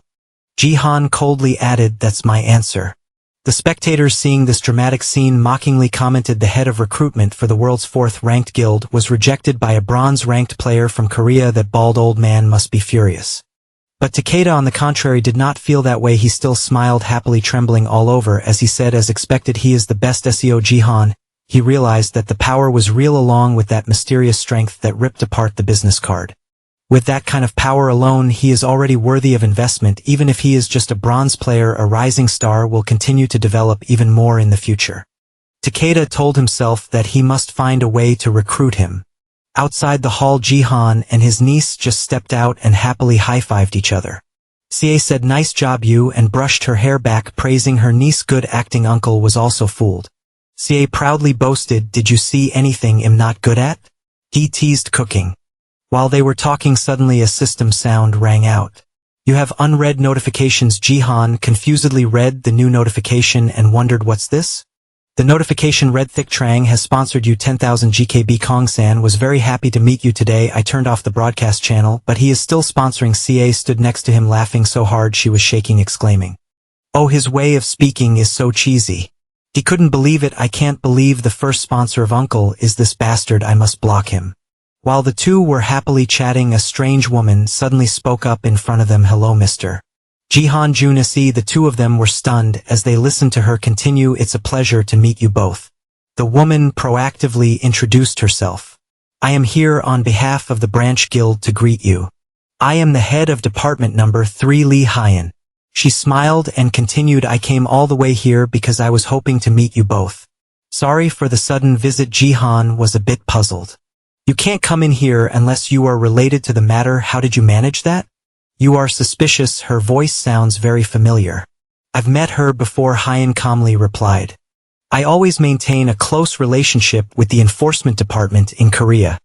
I'm just leveraging my connections," she explained further. "In the office, I'm famous as the Little Flower Dan." When Jihan heard this name, he paused. He was sure. The confident attitude to the point of being shameless, and that tone definitely made me feel like Eve met her somewhere before. Hyan proactively extended her hand and said, "Before getting to the main point," she mentioned, "your nickname, which is Victorious Messenger SEO." Meanwhile, Jihan tried to recall her slightly hesitant expression. The image of Ha John now reflected the image of the masked woman he had met earlier, along with the statement, "I am a long-time fan of yours." Jihan silently confirmed it was definitely that person. Seo saw this expression on his face and wondered what's going on. "He is frozen." She glanced at Hyan and also gasped in shock, speculating, could it be that he has fallen for her? Jihan then also spoke up. "This world is full of temptations, so it's really hard to ignore that." He half-joked, half-seriously continued, "That's a quote from Dostoevsky, a great writer. He is also famous for his gambling addiction." This statement startled the two people in front of him. Jihan asked directly, "Do you like that saying?" Jie John realized his intention immediately after hearing it. She proactively stood in front of Ha John and said, "Miss, let me ask." Jie John, "Seriously, who are you? How do you know her motto?" She shouted fiercely, "Only a few people know that she is a genius gambler. How could someone like you know?" Jihan smirked at this, no longer doubting. He silently confirmed that she is a member of the First Flower Association, managing Zero, the only Korean besides Jihan who is a good-for-nothing who only knows how to eat and gamble, but became the head of the second association thanks to her voice ability. Initially, the voice ability was a skill only used to receive supportive effects. After the practice ended, the growth range expanded to all other aspects, including parameters and voice gift levels. S-level gifts, FB growth effects, parameters, and assigned player gifts have increased. That skill began to become useful, and the strongest among the voice users is her Zero. Then Gezon curiously asked, "Miss, do you also go to the casino to play?"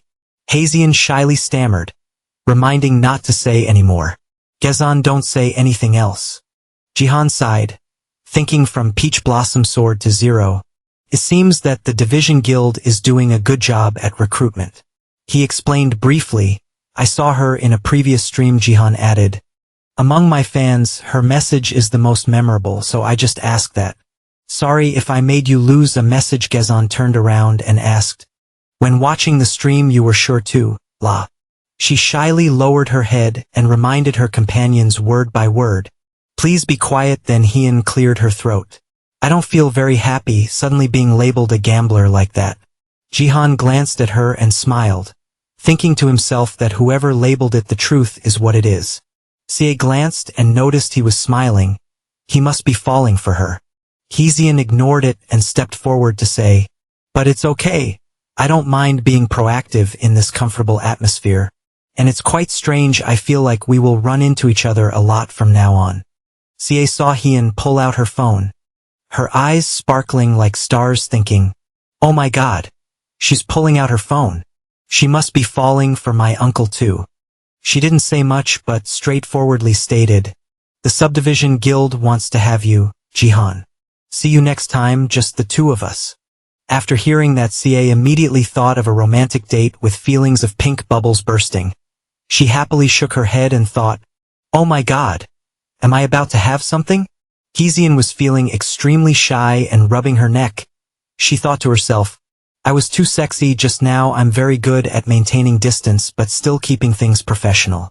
Her gaze glanced at him and silently reminded, pay attention, Gazan, this is how I control men. Meanwhile, Gazan appeared calm and somewhat confused. Hyun gently tucked her hair behind her ear and smiled confidently. Watch this. Contrary to her expectations, Jihan hesitantly refused. Sorry, but I don't know my phone number. Hyun and Gazan were stunned and surprised by this. He turned to ask his niece, say, what is my number again? Suddenly, Sia's eyes widened as she realized that maybe he was playing the soft approach. But looking at Jihan's eyes glancing at her, it seemed not to be that situation. She silently judged that he must have planned everything she had to help her uncle. Since this is not the situation, Sia then held her head and sighed. Uncle, I feel dizzy again. Jihan pondered. This time the girl really wanted to go back and rest. Sia thought if that's the case she would cooperate with him. Then he spoke to Hazel. My niece is not feeling well. I have to go. If you give me your business card, they'll contact you first. She froze, holding the business card, and stammered. Okay. Then they both walked away. Sia smiled happily and thought to herself, I don't have to worry about my uncle's love life anymore. Hazel was still in shock. She called out to Gazan. She replied shakily, yes, miss. Hazel angrily yelled, I heard you laughing. I'm about to go crazy. Keep laughing. Gazan couldn't hold back her laughter anymore. She burst out laughing and replied, it's not funny. I'm sorry. The sunset faded behind the tall buildings. In the air, the sound of a woman's reproach could still be heard. You are really annoying me. Inside the elevator, Sia confided, Uncle, do you know what really surprised me? She admitted, I never thought you would wear my father's clothes. Jihan sighed, they're too big now. What should I do? Your clothes don't fit anymore. He added, the clothes are not wrong. Sia agreed. That's right, as long as you wear them well. What's the problem? She teased again. But uncle, the previous comment wasn't nice. Jihan asked curiously, which comment? Sia replied, it's too old and shabby. She bluntly stated, you're the first to reject me. I've used it so many times, I don't know. Jihan felt uneasy after hearing that, not understanding anything. He wondered, what is she talking about? Sia kept talking, it's fine to be arrogant, but saying you don't remember your own phone number is not okay. She reminded him, because I'm quick-witted, I was able to save the situation. Uncle really didn't know that Sia's accidental answer shocked her like lightning. The atmosphere between the two suddenly became awkward. Sia asked again, really? The young man replied honestly, yeah. After hearing that she was truly at a loss for words with this man, the atmosphere fell into silence for a moment, until Sia spoke up reproachfully. Are you absent-minded? Not really. The conversation would lead to a new chapter. Welcome to the Donggong Nam Cup Arena. This mission is to defend the crystal and survive the zombie army. Jihan logged into this game. He sighed and complained, so tired. Jihan thought to himself, comforting Sia is really exhausting. Remembering earlier, Sia cried non-stop, because she realized she misunderstood her uncle's meaning. She heartbreakingly exclaimed, did I miss my uncle's chance at love? Because of my foolishness, I became a hindrance. Remembering that scene made Jihan helplessly sigh. He thought again, does she think I like Lee Haen? Who would like that gambling addict? Jihan's gaze was calm after all. He didn't expect to meet Zero like this on screen. Displaying the image of a man named Guillermo Mazik from Argentina. An angry voice echoed, "Damn it, lost again." Heijin was wearing a mask at that time and sighed. "This is ridiculous, Jihan. Why was that name able to score? Do you remember back then the two of them quickly became close because they were both drifters? On holidays, the two often bet Zero along with some betting games. Jihan at that time insisted, "I told you that Diego Maradona would score." Heijin angrily asked back, "But how is that possible?" She complained, "A gift like a peak football god is so outdated. Diego Maradona of Argentine nationality, age, unknown profession, sorcerer, gift of football god, SSS. He reminded, "I told you to pay attention to that SSS level gift." Heian sighed and made a promise to herself, "I will definitely win the bet next time." Jihan seriously reminded her to quit gambling. Heian replied indignantly, "Don't say that. It's very hard to ignore temptation." He complained, "You always lose and don't mention your proverb anymore. I've heard it too many times." Now Jihan asked again, "By the way, aren't you going to remove the scar on your face?" Heijin, "Honestly, I have never intended to do that. I have already said that is the price to pay for dealing with the devil." Besides being homeless, they had many other things in common. At that time, Heijin called him Jihan. She wondered, "How come you got so strong so quickly? If I was still as strong as when I was in Korea, my friend wouldn't have to die so tragically." And the biggest thing they have in common is the feeling of guilt and torment. Heian raised her glass, blaming herself, "Oh no, I have no right to say that. Oh right, it's all my fault." They clinked glasses because of the torment and guilt for not being able to protect their loved ones. Jihan, after hearing that, fell silent with a mess of thoughts in his head. Returning to reality, he slightly lowered his face and recalled that incident. At this moment, Jihan was in the match. While he was lost in thoughts, suddenly viewer comments appeared. "Wait, his right hand, oh my god. It's sticking out of the screen. Last time it was a kitchen knife, what is it this time? Let's see what he does." As they saw Jihan's weapon, they exclaimed, "Look at what he's holding in his right hand. It's terrifying. Oh no, this time those monsters are going to be in trouble." That's the machete of Pope Uraka, a sea-level item, a holy artifact sword used as a sacrifice by Pope Uraka, very suitable for disemboweling various creatures. Jihan looked at the weapon in his hand and thought, "I don't understand why a sea-level item is so cheap. Maybe this sword is big and heavy. Not everyone can lift it." He then tried swinging it a few times and assessed, "Well, it's still easy." Jihan held the weapon with both hands, raised it high and prepared to strike down. The viewers just saw him swing a few slashes into the air. They immediately commented in admiration, "He is as strong as a warrior." Some people were curious. "That's a good idea, right? I want to see it too." He secretly wondered to show my status window. A strong explosion on the ground. The viewers of the show had another chance to discuss. He fights like a war god, but his skills actually move like a warrior, yet he uses magic. His profession is a wizard. Show us the status window. Jihan plunged his sword into the ground and realized there were now more people watching. People started demanding, "I have 12,000 viewers." The viewers commented, "Look Jihan, just show us the warrior with support and the wizard." He hesitated, unsure whether to show the public, but surely they wouldn't let it go. They are just ordinary people. The system displayed achievement notifications. Channel 1 subscriber attraction completed. Channel 2 subscriber attraction not completed. Channel 3 subscriber attraction not completed. Now Jihan realized he just had to be straightforward. Thinking that he spoke up, "Hello everyone. I am SEO Jihan. It seems like there are a lot of people curious about my status window." The viewers upon hearing this commented, "How could we not be curious? Don't provoke him for real." Jihan then spoke, "I will reveal it to everyone." Upon hearing this, people commented expressing their joyful emotions. "Wow, I can finally rest. Life is so meaningful." And he raised his hand and continued, "But on the condition that I have 200,000 channel subscribers, this is my promise. Upon hearing this number, the viewers commented with curses. You already have 10,000 subscribers, right? Surely the dead must rise again. This name is unbelievable. You are just a bronze-ranked player. Having 10,000 subscribers is already great. 200,000, what, just say you don't want to show it? Jihan read the comments and thought, I knew they would complain because 200,000 is indeed a difficult number to achieve. So he decided to speak up. I will add one more condition. From now on, if I do not maintain the top ranking, I will immediately reveal my status window.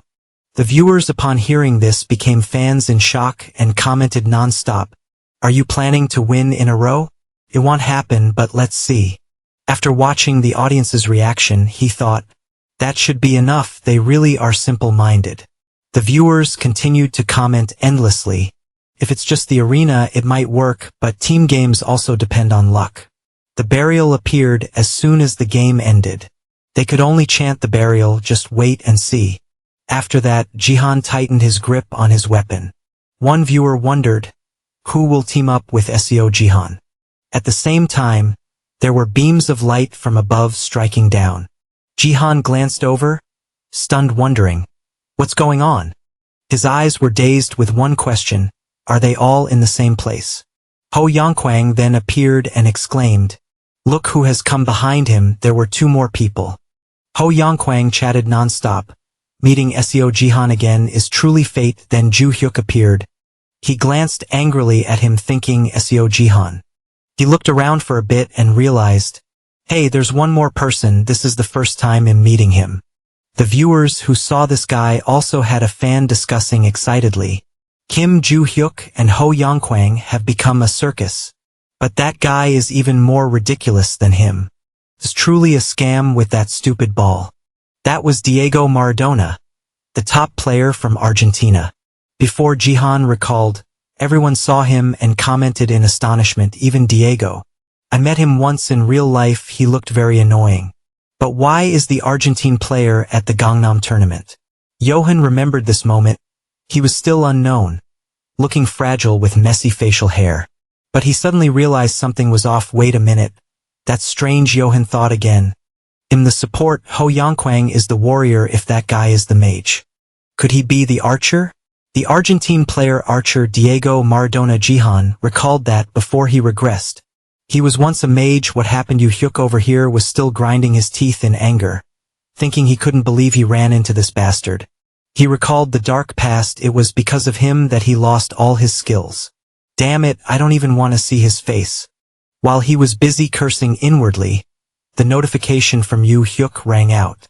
The Sword King Clan 898 has registered for a reward mission. He wondered which crazy person assigned this mission. But before he could finish his sentence, Yu Hyuk froze in front of the number displayed on the screen. What is this?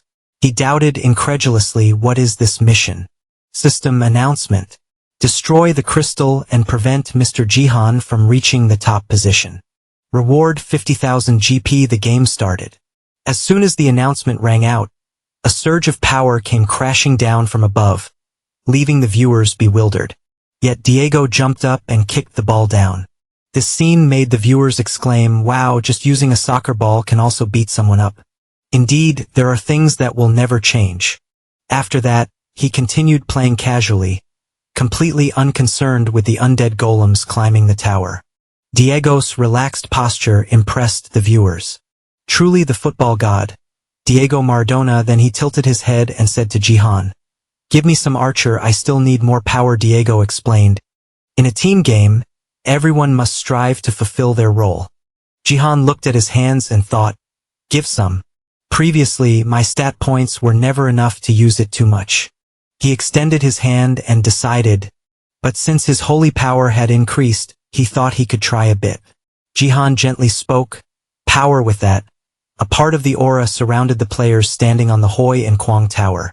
After receiving the power, they expressed their happiness and exclaimed, oh my god, Jihan, giving us so much, you really are a wonderful support. The onlookers who witnessed this scene couldn't help but exclaim, wow, this support is amazing. A support with a sword so big, it's suspicious. Ju Hyuk, after receiving the confusing power, thought to himself, why is that crazy guy stopping? Surprising us. Then a voice called out, hey, you magician we met before. Jihan asked directly, this time are you going to play fair? Ju Hyuk was puzzled by the question. What?